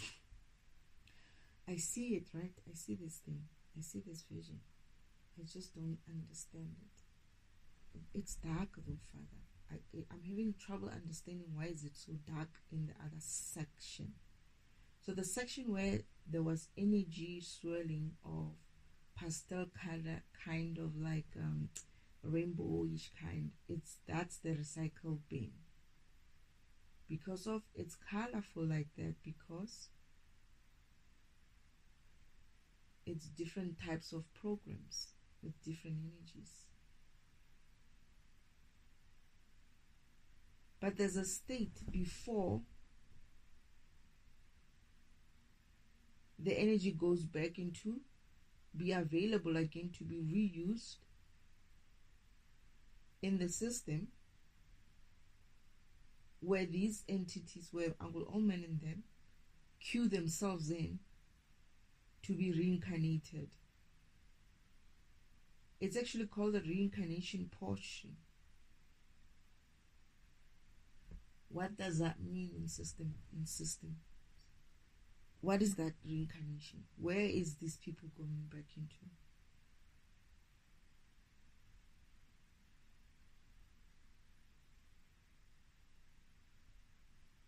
Okay, I'm hearing Father's like, remember when I said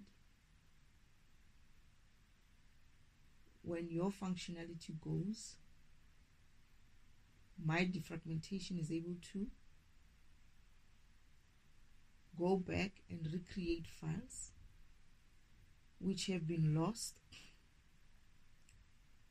And he says, remember, you don't necessarily just, I access recycle bin, the first part where everybody sees, but I'm also able to go into recycle bin's history.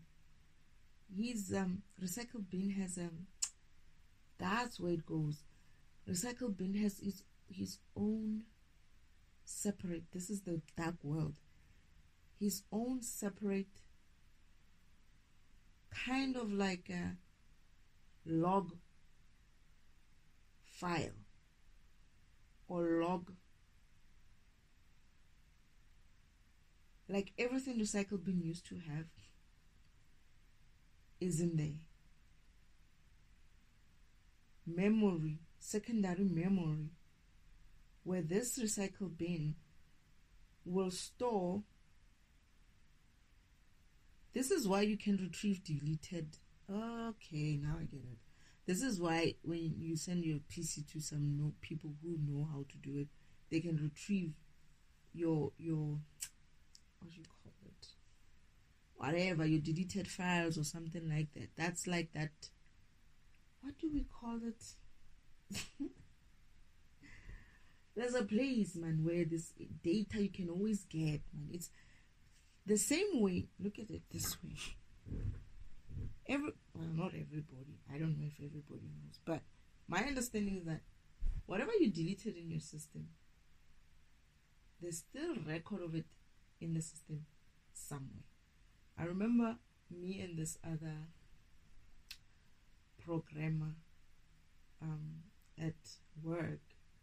He had wrote this script, right?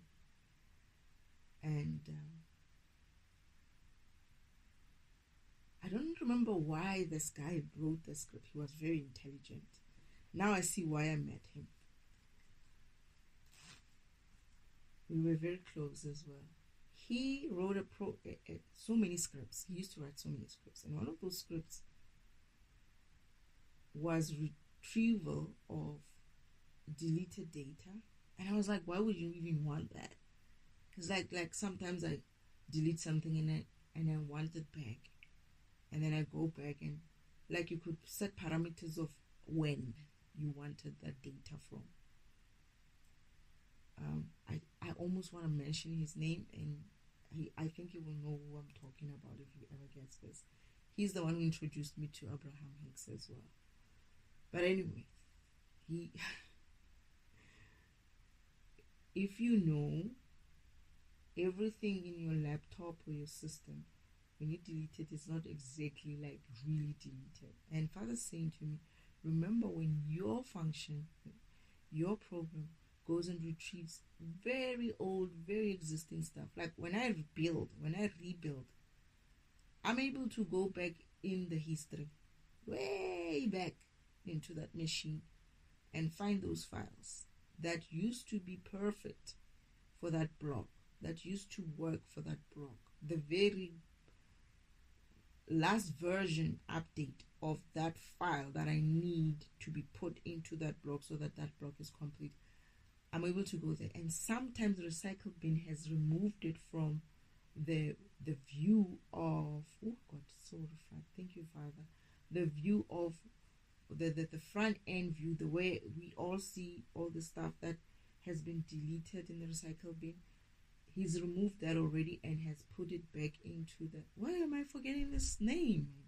Into that kind of a secondary type of a storage, which is like, it's still there. It's just not in your access anymore in that way. If you needed it, you're going to have to, oh goodness, I see these fuckers. I see them. It's dark. That's what I'm saying. It's dark in there. Father, why do I feel like it's dark in there? I see them sneaking in. So that part is not reincarnation. That is just recycle bin. It's just recycle bin. That's still heaven.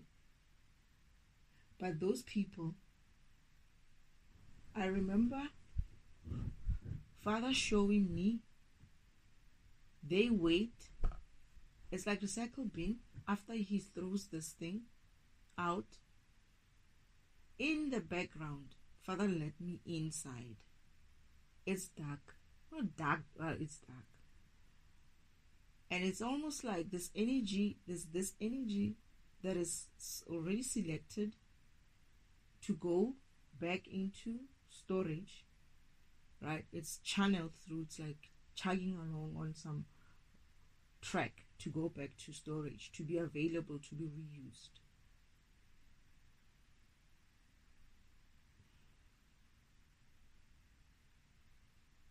And some are going to heaven.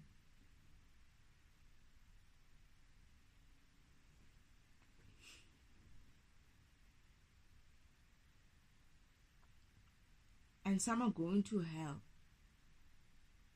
But there's this other sort of like energies which are facing these sort of like portals or doors, like openings, like, you know, like openings.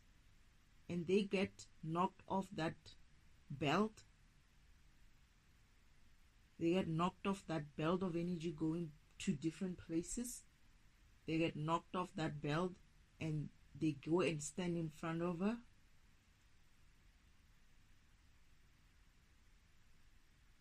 Of that doors. And this is where they're going back into energy, into reincarnation. So that environment has a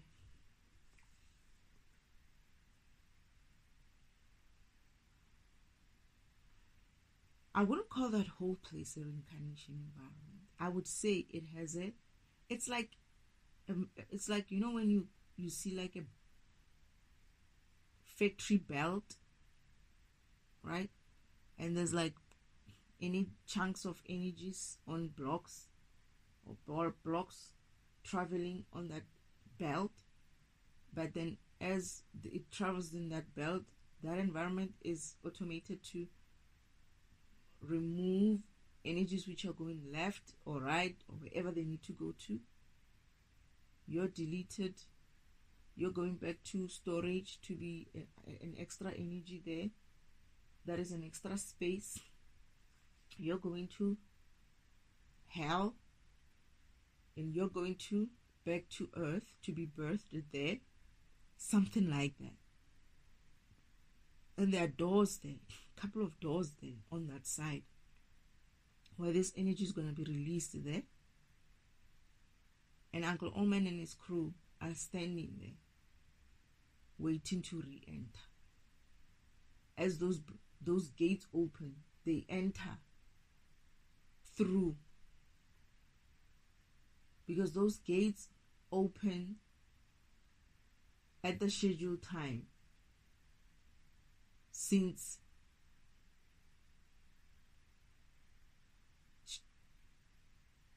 recycle bin has been scheduled, so they know when to come into that portion of the system and wait for those doors to open for reincarnation, and they use that to go through it.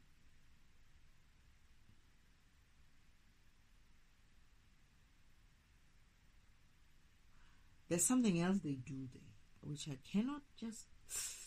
I'm trying to figure out what they're doing. I'm not seeing people there.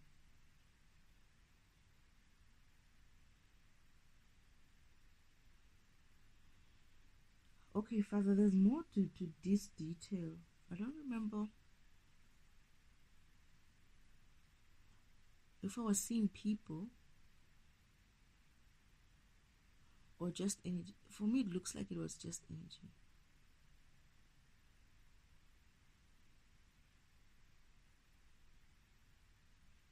Or was it a fake dream again for them to confuse me?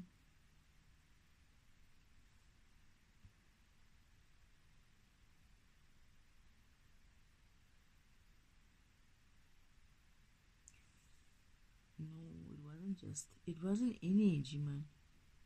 It was people.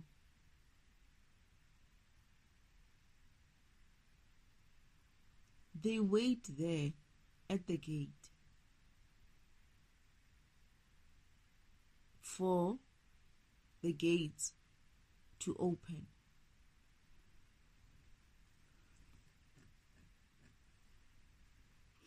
Then they enter.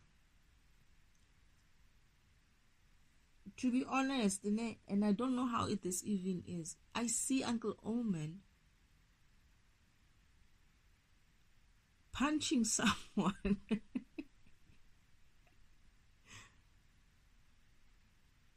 I see him punching someone.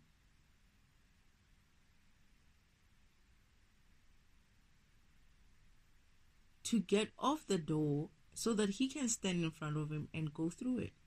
Like he punched someone and went through. Instead of that person going in, he went in. There's the two of them, an imposter got a sister. But I'm also getting that this is the time when they were going to force themselves to be birthed here again.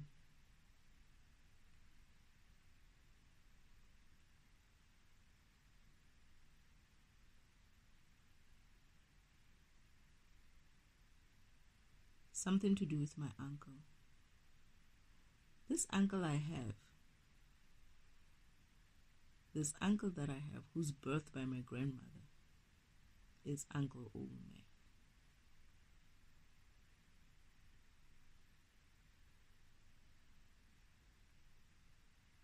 I'm getting that Uncle Omen did it maybe twice. This whole thing. It's like they sneak up on people who are supposed to be reincarnated. They push them out of the way and they enter into their portal. But I get the feeling they know already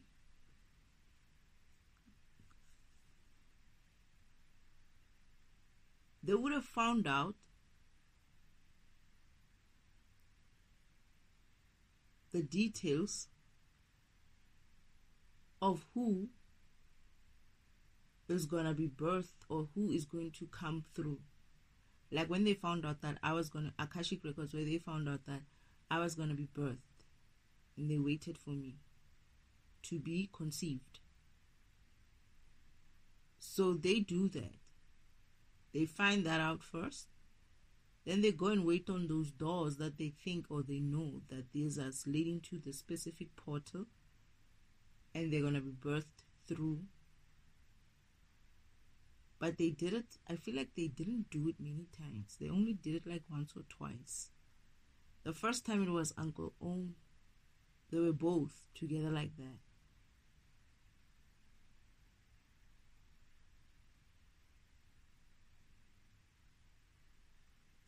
The second time,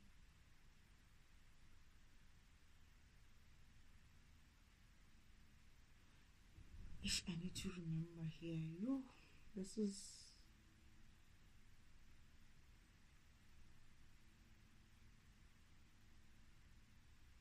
Father, Spirit Team, I need your assistance here. I don't remember this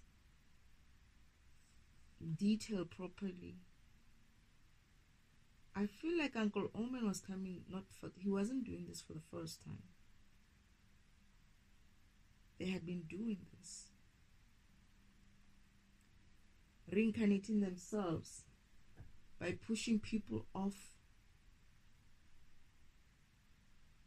Pushing people off the portal, like they just go there, they wait for the portal to open, like just when the door is like middle and you're like smiling thinking that you're gonna go in, they surprise you with a surprise attack, punch you, you fall, and they go in. That's what they did. Uncle Omen and Imposter Goddess Sister did that last time. And I feel like my sister said something like to this other person, hey, look there. What's going on over there? It's like Uncle Omen punched. Yeah, now I remember. Uncle Omen punches someone. That person falls. And he goes in. And my sister says to this person that is standing next to the portal, which is like, what's going on over there? When that person watches that punching and fighting, and Uncle Omen going in there, she distracts this person and she goes in. And I'm right, because they are confirming it in their usual way. That's what they did. That's what they did. They distract you somehow. And I remember them, they were standing somewhere in the corner. That's why I was saying, I see these people, they are waiting. They were waiting somewhere, thinking about, but then now, how do we even like get through there? How do we even... And I see them coming down from where the door opens when Recycle Bin starts scheduling, and it's, let's say it's 8 p.m. whenever, after 3 months or something like that, that there's a main door that opens from him to this area, which is the darker area, where it's like the back end of Recycle Bin, where he sorts out the synergies to say, this one goes to heaven, this one goes to hell, this one goes to reincarnation, right? And this is where they come down, but they're not part of that track, that factory track.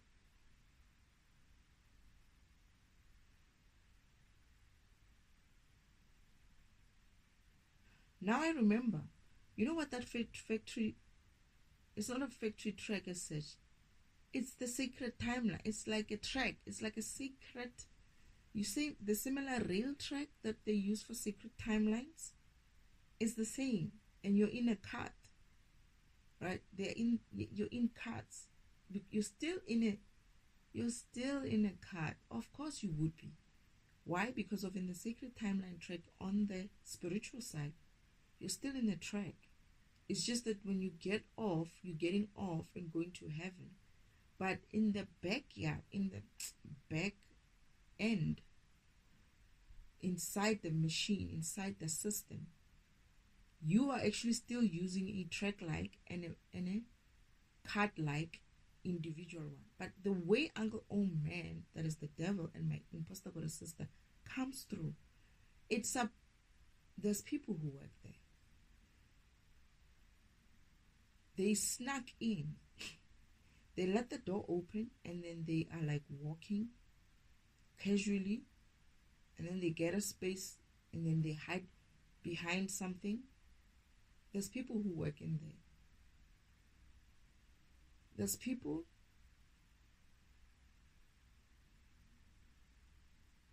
who work in there. They don't see them because they are hiding. It's dark, right? But these people don't see them. Uncle Omen and my own pastor goddess sisters almost like staying to the wall, next to the wall. And whenever they find something to hide behind, they hide behind them. And then they're pointing at which doors they're going to have to go through. And they're like, there's door and that door. And my sister's like, how are we going to get those people off the front of the door? And he's like, I'll create a distraction. And when I do, you should enter, right? And then follow my cue, kind of a thing. They start walking towards these people. These people turn. The specific person turns to be like, where did you just come from, right? Uncle Omen is like, on the next portal, my imposter goddess sister is standing next to this other person. Uncle Omen causes a commotion by punching this person, right, to fall. And this guy is not even thinking that. He's like, what the heck is going on, right? And my imposter goddess sister's like, look, what's going on over there? When this person is looking there to check what is going on with this punching person, the doors are opening. They waited for the doors to start opening to get almost halfway, and then they go in there, and then they cause this commotion, and then they both go into that portal. That's what they did. And they get rebirthed here through some poor woman. My sister knew how they're going to get through.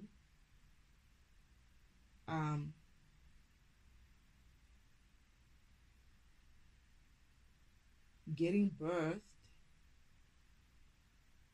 Wait.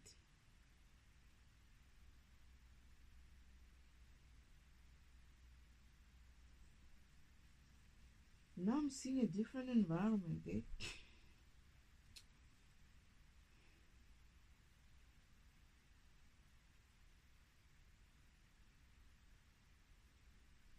Now I remember the reincarnation place.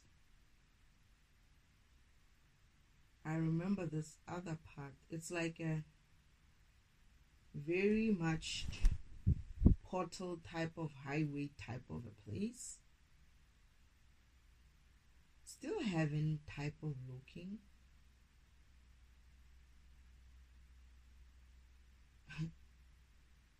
So Uncle Omen is not my brother. It's not my uncle.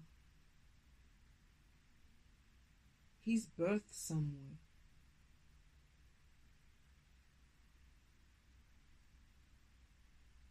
Yeah, he can't be, because I've seen my uncle and Uncle Omen together. I always have to remember that. But my uncle has such similarities to Uncle Omen. You know what I'm seeing as well? I don't know if this is real, Father, but unless they are giving me a fake dream. In this area, when that guy who was punched saw this guy going in, he calls this person. It's like, hey, what are you doing? He's like holding his cheek, right? They just punched him. And when he sees Uncle Omen jump in, he's like, hey, where are you going? And he jumps in as well.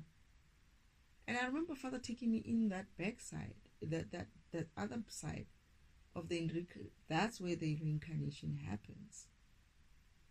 It's like Chubu kind of highway, kind of, you're going somewhere, like portal, Chubi portal kind of a place in the air.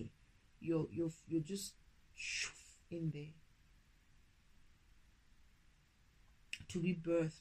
That's why they say women are portals. That is like a Chubi kind of a portal thing.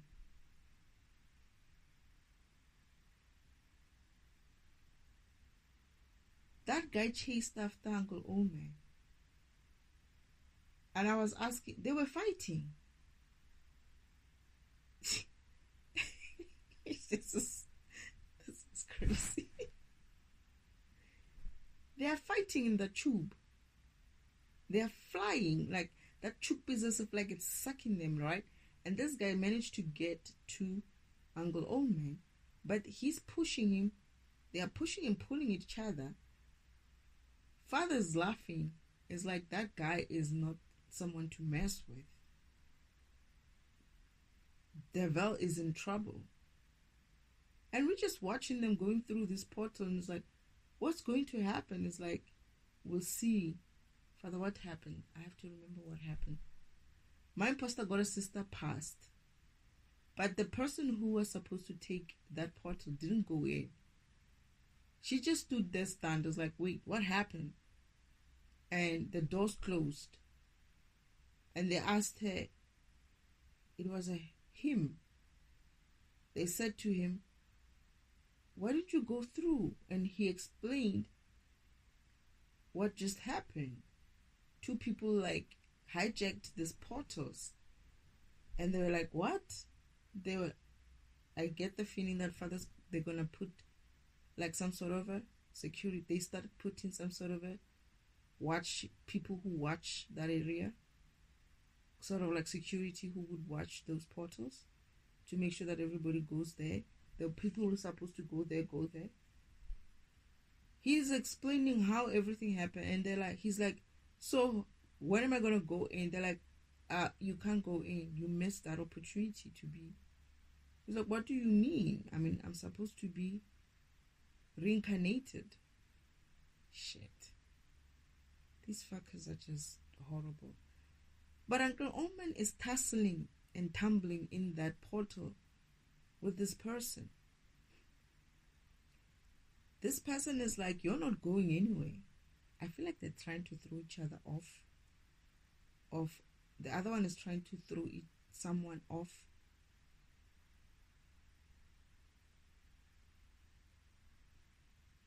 Off that bridge. They're trying to throw each other off the bridge. The other one is just fighting. Eh?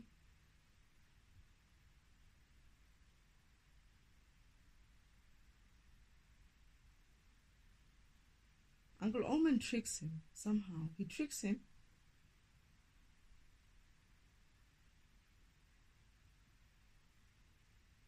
And I think he manages to push him out.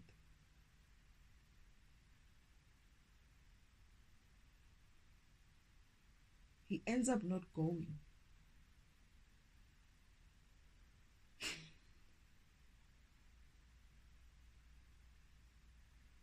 Father was laughing at this time, by the way. He was laughing at this whole tussle and tumbling thing.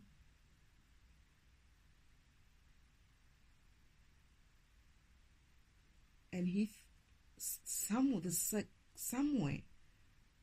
like that kind of a, hey, look, right? Uncle Omen played that game with this person. And as if like there's something coming, like, and this person, while he's like distracted, Uncle Omen pushed him. But he falls into some sort of waters and he gets up. It's not deep water. He gets up. And then we go and meet him.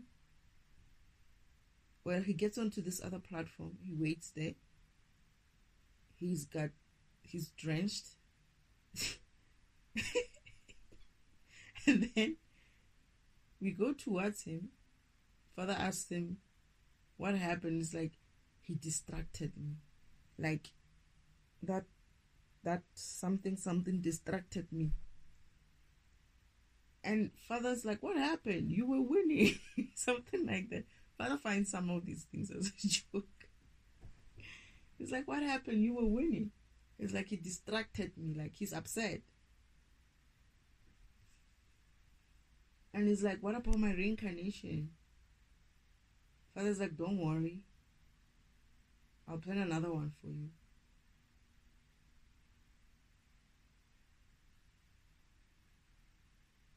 And then I guess they will these two people are going to have to get their reincarnation replanned. You know, when you go back to Father and he plans your permission again to be birthed. But this guy, he's like, I had him like this is like a no-nonsense kind of guy. When he saw Uncle Omen go, he's like, hey, wait a minute. He went in there and chased after him, right? They are on it's like a track again. It's like it's a portal, but you are on a cart as well inside it, and it's just woozing through. But your energy is able to push that cart. So this is why this guy is able to chase after Uncle Omen. Like, Uncle Omen is too slow. Remember, he doesn't have energy, right? But this guy catches up with Uncle Omen and starts trying to push him off the bridge, off that portal with his cart, so that he falls. It's like it goes down, but they don't get hurt. There's like water there. But this guy is trying to push Uncle Omen off that portal. And Uncle Omen is refusing. They are pulling each other. They are pushing. They are pulling it.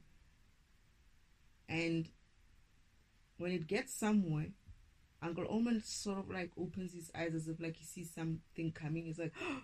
And then this guy looks. When he looks, they push him off. When I tell you, the devil is just full of tricks. He has no power. Yeah. He's kind of funny sometimes, the shit that he does. Oh, it depends on tricks, this guy.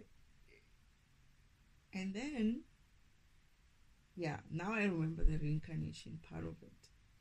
Yes, there is a place, I don't know if they call it reincarnation, but Father said, okay, my job right now, my karmic lessons, right? I'm going through my karmic lessons and I'm learning these things. These are the things that I needed to know about my environment. Some of them I ask questions about, and I'm figuring them out in a way. They're saying I'm learning for everyone and telling the truth at the same time. Okay. So this is yes, there is a reincarnation. This is where there's that what institute, Monroe Institute, some guy was talking about how they're able to show you how to access different levels or different focus something. I see what he meant when he said the place we go to for reincarnation. But he's talking like it's a very nice and dandy place. That place is not even like, well, at the back of the system, it's a bit darkish. It's like very much, you're at the back and you're going to be sorted. Left, what goes left goes left, what goes right, what goes reincarnation goes reincarnation. It's just that basic. And then when you get out to get into the reincarnation environment where you have to travel through, it's a very long portal, right? I don't know if it's a 6 months long or what is it? 9 months long portal or what, but it didn't look like it ended anyway. Because I asked Father, where does it end? It's like, no, over there. No, it is not far. It's not far. So, but I feel like it's far in a sense of, it's not like it's a portal. It's like you come in and you get out on the other end. No, it's like a portal. You travel through that portal. And the place, again, is beautiful. It's these portals. They are portals. They get like chubby kind of portals.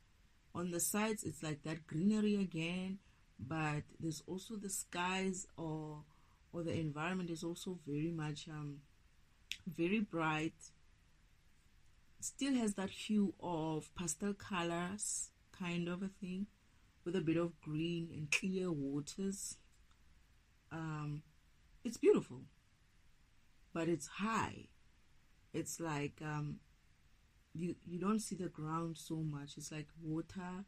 Some parts of it is ground, but I don't know how far that water goes. But that guy fell in and got up. He could stand in the water and just start started like like walking towards some sort of a platform. It's a very nice wooden platform. It's like a walkway, wooden walk. It's as if like you can come in there, this reincarnation place, and wait there. It's like it's very nice. It's got like sitting areas actually. Come to think of it, it had sitting areas. And we were sitting somewhere, and this guy is explaining to Father like how he had him and what he's up to. Where is he going? Why did he do that? Like he's asking Father's like, but then what about me? What about my mission? What? And Father's like, don't worry, I'll replan your mission.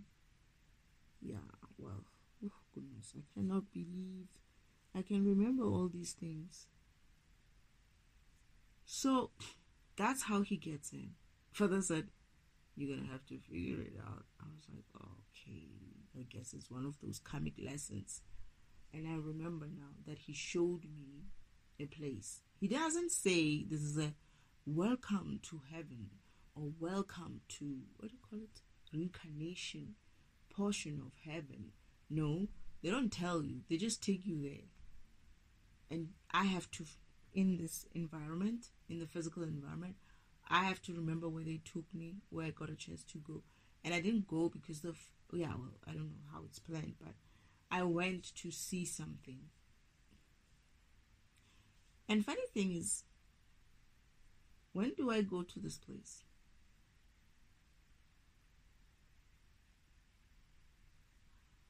I was asking Father, not asking Father. I was dealing with recycle bin. My recycle bin was full.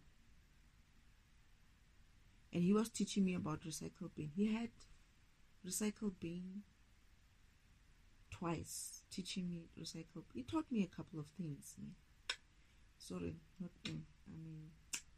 I'm doing something here. Yeah, well, Father, do you see this? Right? You see what I have to deal with here. Anyway, I'm not going to say this.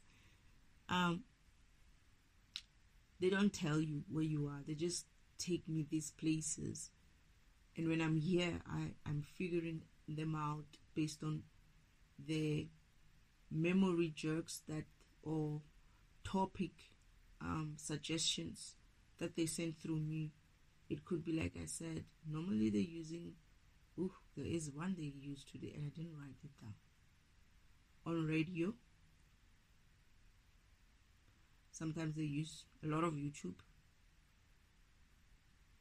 Sometimes I get epiphanies, like when I was just coming through here to come and talk about this one.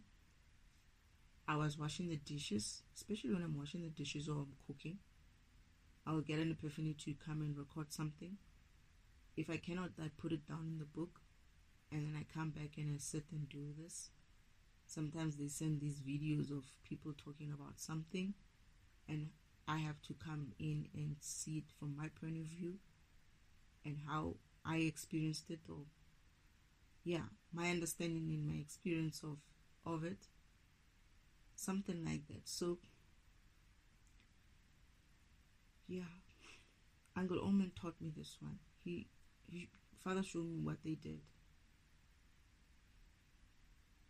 They came once or twice.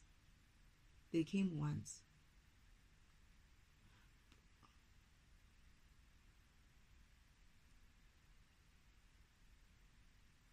The second time when they came was when I came for my mission.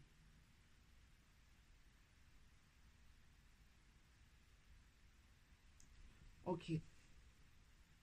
So they wanted to be reincarnated.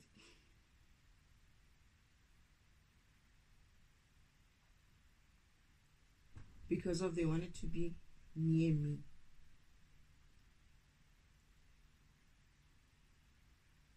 So my sister was born in my family. They knew which portals to go to. Was born in my mother, from my birth mother, my surrogate mother.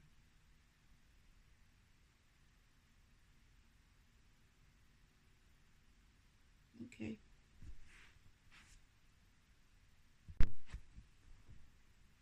So between the time when I asked, how do they do this? I think it was maybe a day or two, when I did the last recording where Father said, you're going to have to figure that one out. So now I'm here. I was like, why can't you just tell me this? But this is the part where I need to figure it out. Thank you, Father. Thank you, Spirit. Is there anything else? I also figured something. This is a nice one. I figured something about my program. I figured another power I have. This is what we mean when we say, when you go through your own alignment with Source, you get to discover or remember such things. I don't know what Father has in store for you, but you get to remember, not necessarily my path, right? This is my path. Perhaps I was given this path so that I can teach about it. Your path, depending on your program, it will probably look very different. You will be learning a different lesson that are based on you, that are based on your program, right? Whatever your program is. So for me, my program is a defragmentation program. And that means that, I'm getting something. I'm getting that I needed to get to this point where I don't call myself fragmentation and defragmentation. I needed to get to this point where I call myself who I really am. That is, there's no confusion. I am not like them. I call myself defragmentation. And I kept having this. And I remember Father saying, when he came to see me, he was like, you're going to have to figure something out about yourself that is preventing you from ascending. And this is it. Because I was being pulled back because they made me believe or think that they and I are similar. No, we're not. I needed to see myself for who I really am, which is defragmentation, and that's it. And that is also, today, I discovered one of my powers, which is I can split myself up into many in order for me to be able to take care of my tasks, to do what I need to do. And the other power is that I don't really fragment. I fly I am so fast that I don't release light in someone. Now I understand why, Father, you said, because I was worried about when I tackle these topics, specifically the ones which are being brought from other people. What is it called? Reaction kind of videos. I may sound harsh sometimes, but I'm getting that other than the fact that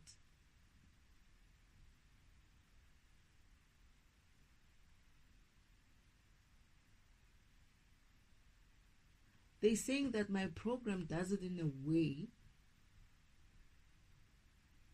it doesn't release light, despite me being direct.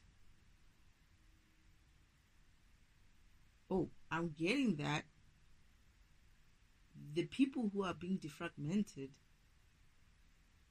are not going to have a choice of trying to feel some type of way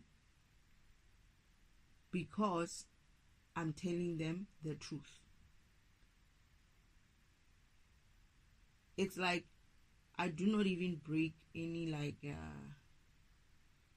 I don't even give you a chance to feel some type of way. It's like you either going to follow or you're going to fall off. I don't give you that chance to play your emotions as a way to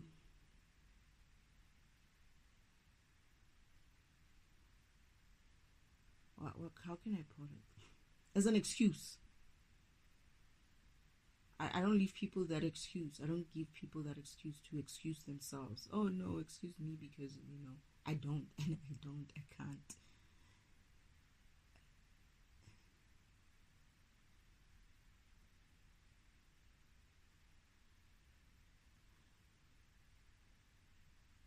can I say that? I don't want to say that. They're saying because my function is registered in the universe in that way, that is, I will do that.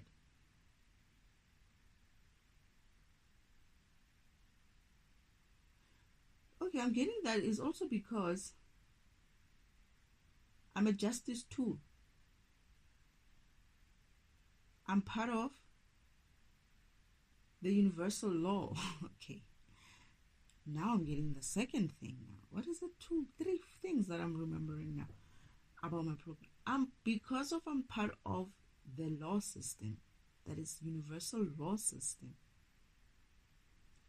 I have the authority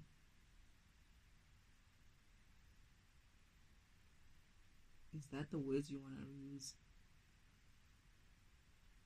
To pass judgment, that is. To pass karma on individuals. I'm a walking karma. I am karma. I am a karmic tool. I'm karma. I reverse things to order. That's why I'm karma. I return things to where they were stolen or where they were misplaced or displaced, whatever you want to use words. That's my job. It's basically universal law is being applied, or karmic law is being applied through me. And karma doesn't care, hey? When they say karma is a bitch, they meant destiny.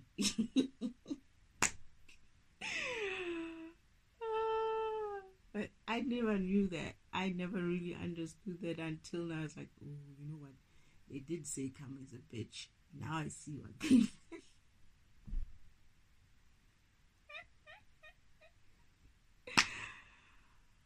Some people are saying, like, some people will be like, are you calling yourself a bitch or something like that? No, I'm not. I'm just saying they say that. I'm just saying. I don't know where that came from.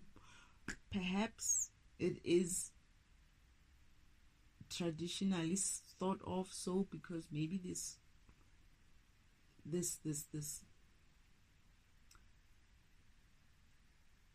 maybe it always came from a feminine kind of a place. I don't know. But yeah, I'm understanding it that way. That justice, I'm part of justice. I'm part of the universal law system within this environment. So I'm registered in this universe as it's like whatever I pass is already, whatever I pass, it's like judgment that I pass is already like part of the system. It's like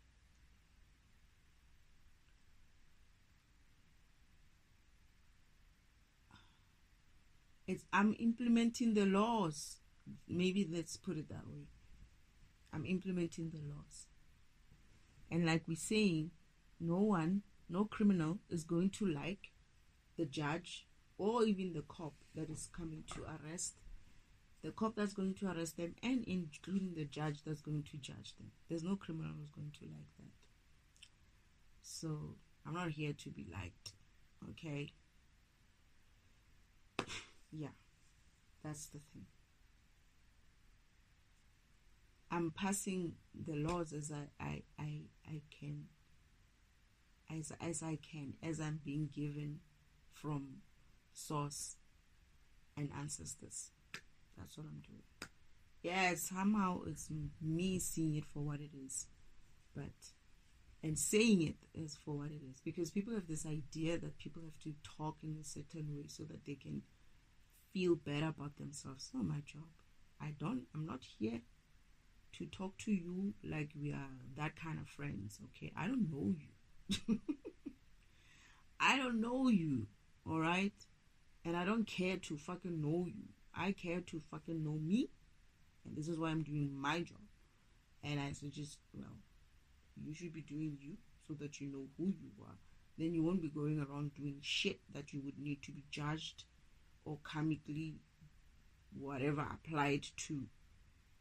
Get yourself right and forget about me. Seriously, that's all there is to it. Mind your own program. I'm just reacting to what I've been given, and unfortunately I cannot be like, I try sometimes, I really do, but I cannot react by not reacting. You know what I mean? It's like some of this shit is such a bullshit, shitty shit that I cannot just leave it at that and be like, this is why his father's like, you were like so nice about it that you were not getting through your job. And he had to switch that part of where I'm like, and he says, but then it's going to create some sort of like adverse side effects where you're going to be cussing. I didn't know what cussing is at the time. I just got it from him as he says it. I don't know what cussing is, but I remember when I was at home in heaven, and Father's like, it's called cussing. When I was cussing, it's like, and Father's like, and I'm like, who's that? It's like, it's you. It's like, why? What am I doing? What am I saying? Why do I look like that? I look funny. It wasn't like me, and I was like very, very like out there. Like I'm not that child who's like calm and just minding my own business in heaven, and just my father's like, it's called cussing. It's like, that's on me. I'm not doing that. It's like, yeah, you are. You're gonna do that, and I'm like, no, that's not me. Like I'm upset and I'm turning away from them, right? Father's life is like, you're not going to even want to let it go. Yeah, and here I am. Unfortunately, it happens. It's like whenever I say, now I'm realizing something, I'm learning something about it as well. Whenever I don't give a fuck about something, I will say it in that way. It's like, I don't.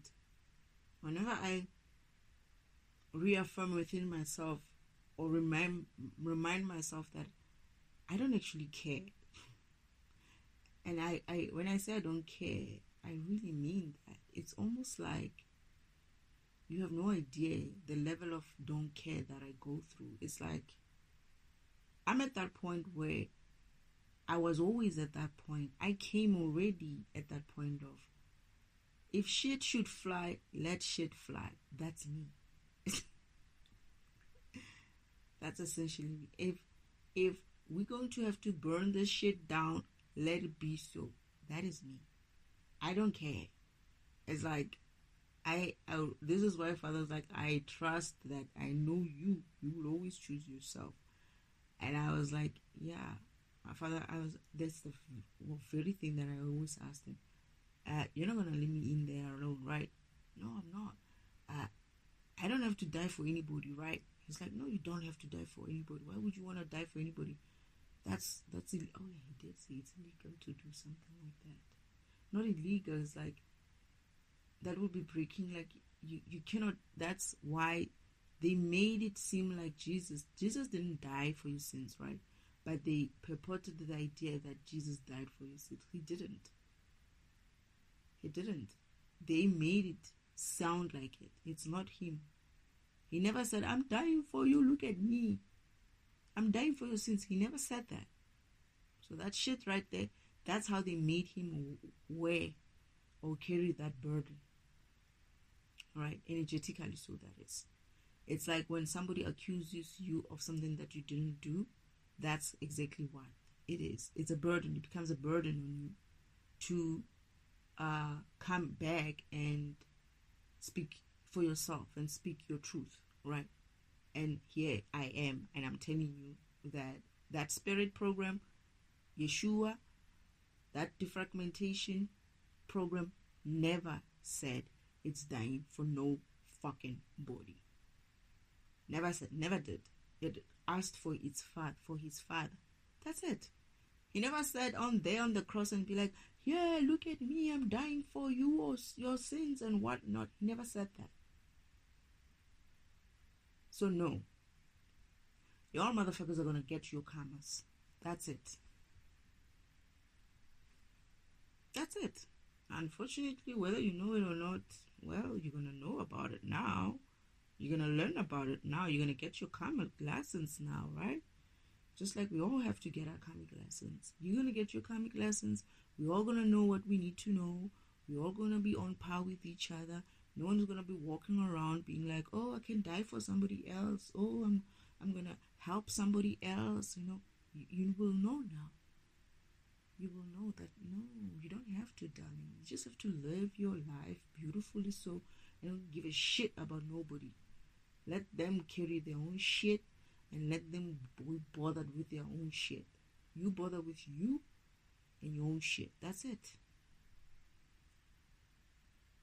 So I'm learning, and I guess I'm taking, if whoever it is going to be in this journey with me, well, yeah, it is what it is. I've been put in this. And yeah, to be honest, I learn a lot from my own recordings. When I really listen to these things, it's like, I actually feel like I'm not listening to myself. It's like I'm listening to this person. I'm listening to Destiny.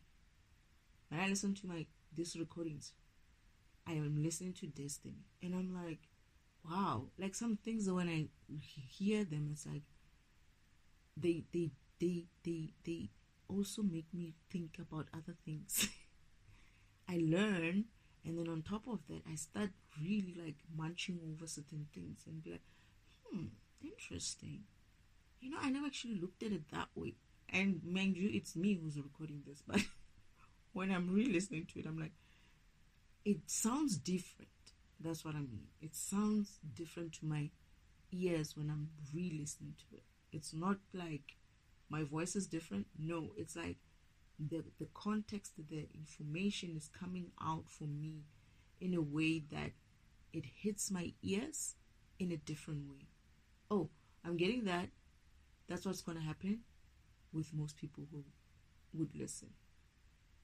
It will hit them in a way that they would be able to understand it, in a deeper level, understand it on a deeper level. So it's not just happening to me. I'm hearing that by re-listening to it, I'm also healing myself. Like some parts of me which needs healing, when I hear something and it resonates and I understand it deeper, that understanding, it's me and you, whoever's listening, healing. Like whatever you hear, whatever you pick up from these conversations or this meditation session that will resonate with you, it's actually a healing. It's actually a me generating that healing. It's my program doing its job, healing you, helping you to feel that deep thing inside of you, switch it on, make it awake, wake up, and start helping you to want to and be high vibrational. Like you want to, they say it's almost as if like your energy will reach out to want to vibrate towards that level.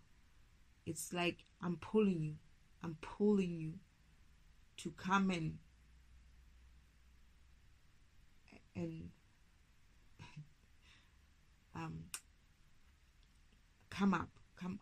come to raise your vibration, so to speak, to raise your vibration. But your energy, your vibration will anyway feel like it wants to reach out to this level of vibration that I'll be speaking to you with, because it will resonate within you. It will be like, I heard that before. I've heard that I was there before. That's me. You know what I mean? It's like you will recognize that frequency. Your program will recognize that frequency, and it will want nothing but to gravitate towards it, to vibrate towards it. And as your energy tries to reach out, that's how when you're starting to heal. Wow. Okay.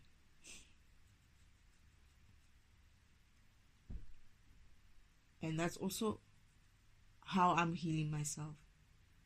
When I re-listen, where I don't understand and I don't make sense, or I need clarity, or like I could listen to myself, right?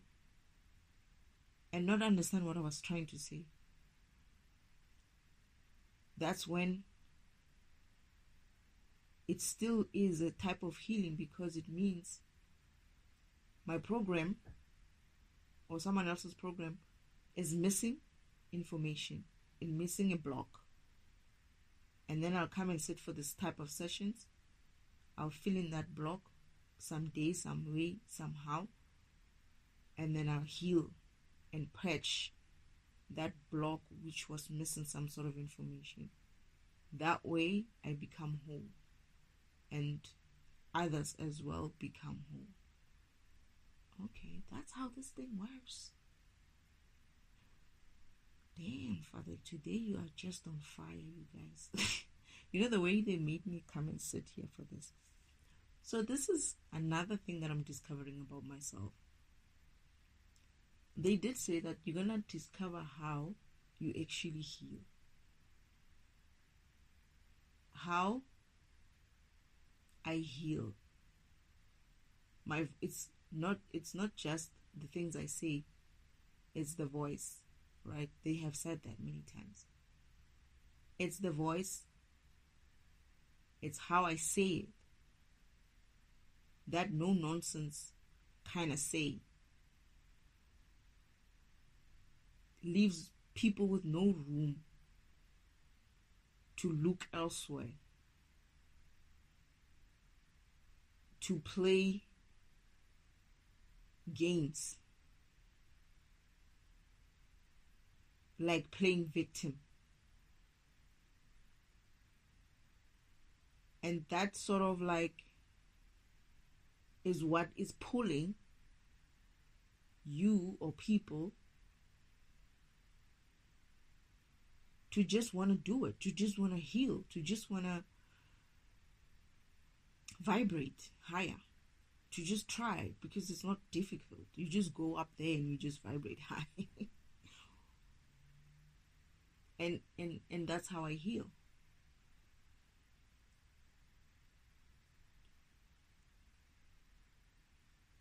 But my vibration,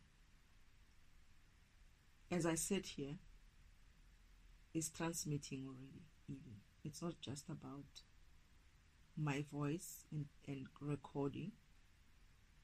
Me just being in an environment and just being and doing me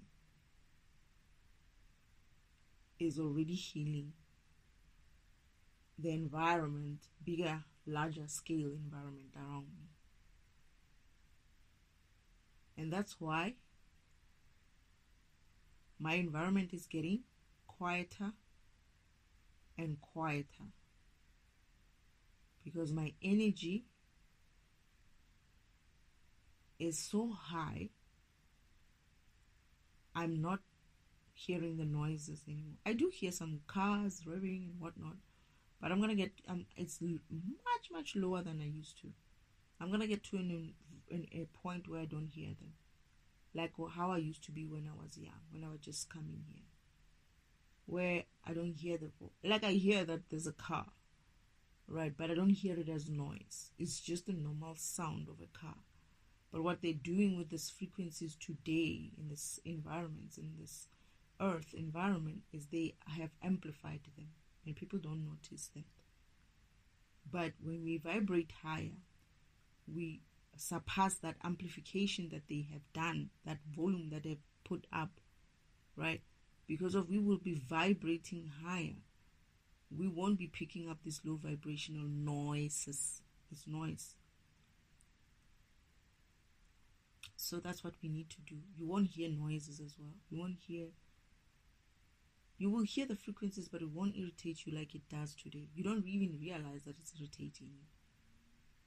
I'm aware of it because I'm vibrating higher.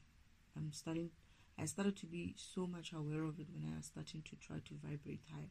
And then they would dial it up. And I had to learn to get out of that low level kind of vibration and keep going higher and higher. And how you do that is just, I would say, just be yourself. Just be genuine. Stop fucking lying to your fucking self and thinking that you're a perfect kind of being and you're be all and end all for whoever's around you in this environment. Start looking deep and being like, you know what? I'm lazy. You know what? I'm actually too kind. I shouldn't be taking shit from people. You know what? I think I can be a bitch sometimes. Just be authentic. Be genuine. And ask yourself, why do you feel you have to be like that? And then work on that shit out. Just work it out of you. Just be like, when you go in and you're like, I do this because of people do this to me. Or I do this because that's what I've learned around my environment. Everybody does it. When you start answering those type of things, you start seeing that I actually, this is not me. I've been adopting this bullshit here, because my friends are like that, and maybe I should try to not do this with them next time. And if they don't change to your vibration, because they normally would,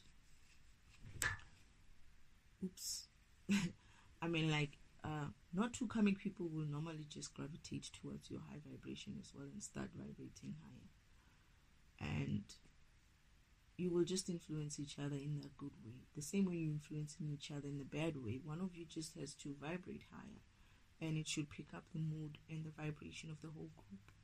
You just keep at it. It's very nice not to have to gossip. I say gossip, right, because I know, like my grandmother was trying to use it today. It's one of the easiest and quickest way these guys will get you to drop that vibration. Stop talking about other people. You know why? Okay, now I'm realizing why. Myself. It's because when you do that, what you're actually doing is minding other people's programs. And what does that mean? When you talk ill or bad about someone, you're stealing energy from that person. That is, you're becoming as well interfering with someone else's energy, even though they don't know that you're talking about them. That's what you're doing. You're interfering with that person's energy. Therefore, you're breaking the universal law of interference, that don't interfere with other people's programs. And when you start doing that, you start breaking these laws. You don't realize it yourself. You're dropping your vibration. That's the easiest way they get you to drop your. Let's just talk about so and so. Did you see? Did you hear that shit? Drop it. Run. Be like, hey, you know what? I'm parched. I need to go get water. I'm coming back. And change the subject when you come. Do something. Just leave. Or just stare at the person. I just keep quiet. My grandmother tries it every freaking day on me. And what I do is, whenever she starts, right? Today I did that deliberately. Sometimes what you do, don't run. Pick that conversation and elevate it. Talk positive. Spin it around and see how fast they shut the fuck up. Because low vibrational beings cannot pick up that conversation higher. They cannot reach for that conversation. Just pick it up. Just try to pick it up. Just try to be positive with that. It's like, yeah, but hey, at least she's trying her best, It's a good thing that she's doing well. Don't be ill on her. Or just be, or don't, and try to also not continue talking about that person, because it's not your business. What you're doing is you're minding someone else's program. This is why they use the method of gossip. It's the method of gossip that they use a lot, and also the method of getting you to be jealous, or you being a jealousy type of person. I mean, some of these things, that's petty. Drop it, okay? You being jealous of shit, seriously, because people are jealous of bullshit. Oh, I'm jealous because of he has a car. Seriously, today, what's the date today? You still jealous because somebody has a car? This was not those days in the Henry Ford's time when they were starting with cars where it was 1 or 3 people who can have a car. Today, everybody and anybody has an opportunity to get a car. You'll get your chance. You'll get your own car. All right, relax. There's no need for you to be jealous. Focus on your program and you get your car where your path says this is your point where you get your things, because you've reached the level where the energy is your energy. You've collected the energy and the knowledge, the powers, whatever, to bring this thing forth into your existence on the physical. And this is the car you chose for yourself before you came to heaven, to earth, right? There's no time to be jealous. It's like how come on. This is what, 2026, you're still having people with jealousy. Some of these things, seriously. This is one of the things when I came here. Some of these things, I came here and I was like, I don't understand why humans are like so petty. I just couldn't get it. I couldn't. This is one of the few things that makes us be like, other people or other type of beings who are aware or awake in that time, where we look at humans and be like, why do they act like not even animals? Even animals don't behave sometimes the way humans behave, like scratching and fighting for scraps. I mean, seriously? Really? You're busy fighting for someone else's jolopi there, when your path, if you took it, you gotta, who knows what you wanted to have. Who knows? Maybe you have a private jet there. You're just not gonna reach it because of you're busy focusing on what the other person is doing and being jealous about it. Not today, man. It's those things, man, that we need to just grow out of. We can surpass such things. Jealousy and gossip. Hey, gossip is nice, I know. It makes you feel better about your shitty life. But that's exactly why your shitty life remains shitty. Because you're busy drawing energy from someone. And at that time, you're becoming so low vibrational. You don't notice the low vibrational entities that are waiting for you to get to that level where they can access you. It's like, these people know. They come to you already knowing that they're going to open your light, right? And let you become low vibrational, so you release this energy. You release this light. It just flows out there. They grab, and they're fine. When you leave there, you wonder why you're so tired. Why you're so like drained, like physically drained, like mentally drained. You wonder why you're always tired. It's because you're keeping around low vibrational beings and they like you, because you're very easy to defragment. You're very easy to open. They used to do that. They're open by doing what? Gossip. The easiest way to go open someone is to start talking about a program that has nothing to do with them. That's the easiest way. So when they start talking about someone with you, don't. It's not the same as when somebody's talking about even that. When somebody says to you, did so and so, do you know if so and so did this and that, right? You could be like, I don't know. Go ask that person. You can ask them. Not be funny, but just be like, no, I don't know. You're gonna have to ask them. Something like that. You're gonna have to relearn how to respond to low vibrational kind of triggers and way of fragmenting you, like asking you a question that they know they know that if you answer this question, that's how you open your light. Like they could ask you to give advice on something and you do. They opened your light, they take, they run. Even though they're going to owe you, by the way. Either way, they're going to owe you, whether you know it or not. But they're going to owe you. You're going to have to learn not to do that in order for that energy to come back to you. That's how the universe works. You're going to have to karmic lesson learn not to allow yourself to be fragmented like that.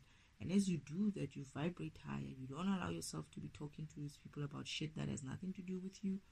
The universe is like, oh no, they've learned their lesson. They're not going to repeat this shit. Reverse. They reverse your energy back. Then now you're high vibrational. Your energy is coming back and you're wondering, why am I so like feeling so good? It's because you're not getting yourself into the mud. You're not swimming in the mud anymore. You're not getting yourself dirty with dirty thoughts, dirty behaviors, whatever, and picking up other people's dirty shit as well. You can talk about yourselves. That's fine. You can let them talk about themselves, but don't listen to their rubbish as well. Don't let anyone come in and drop their garbage on you by complaining about their husbands and their wives and their mothers and their whatnots. It's not your problem. Mind your program. Mind your business. Just let them talk anything. And when they talk any topic that is low vibrational, politics, religion and whatnot, that gets you to the state where you're like very low vibrational, either you're going to pick that conversation up and be positive about it. It's like, you know what, we could do better, we could choose better, we could do this ourselves, things like that. Try to look at things differently. That's how you become high vibrational. Not this, oh, follow me and then I'll tell you how to become high vibrational. You don't need to. Just be positive, think right. Just think right, man. Don't think, how people are not. I can see when the kids are going to learn this from you, right? But you're not kids. Most people are not going to be kids anymore. They're not kids who are able to have access to these things. They can understand when you're saying act right.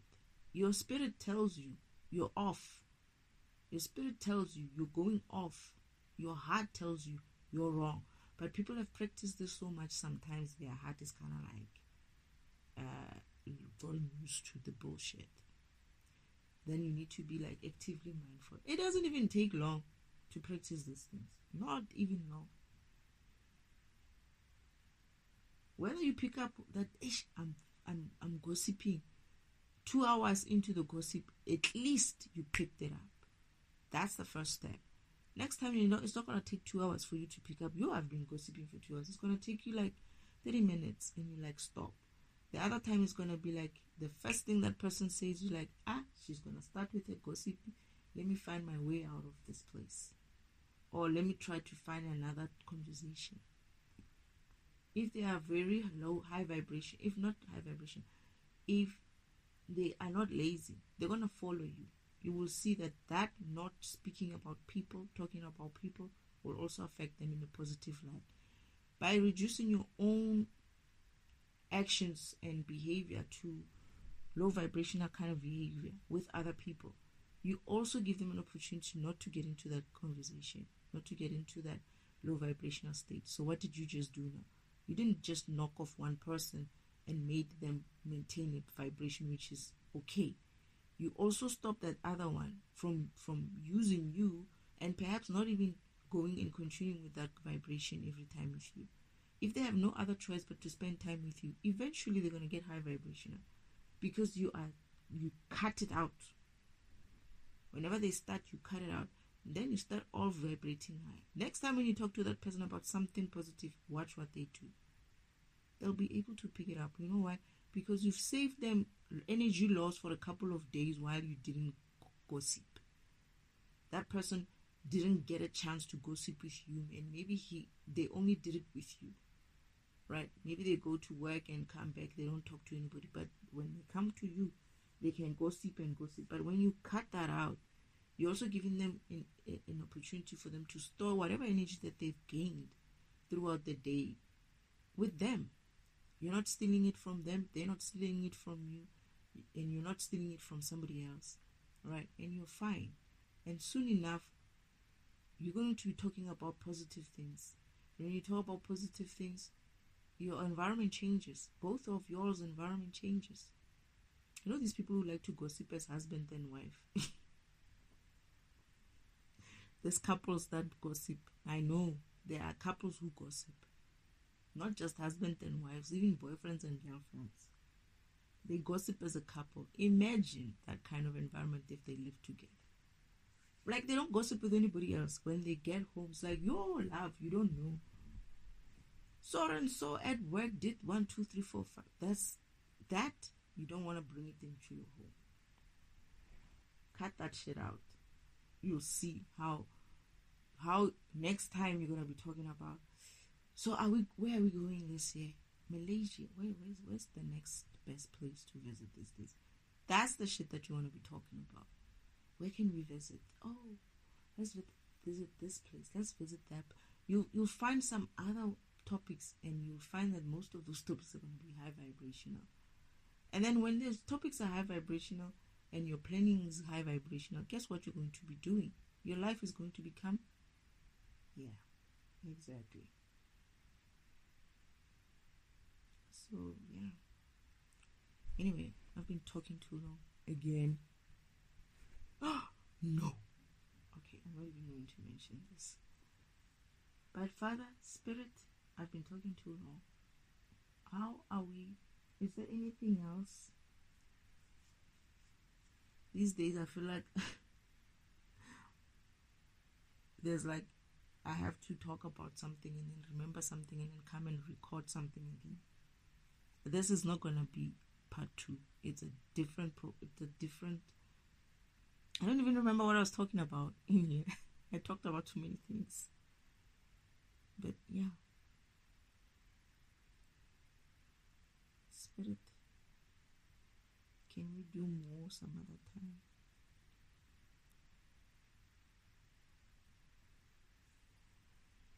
Thank you, Spirit.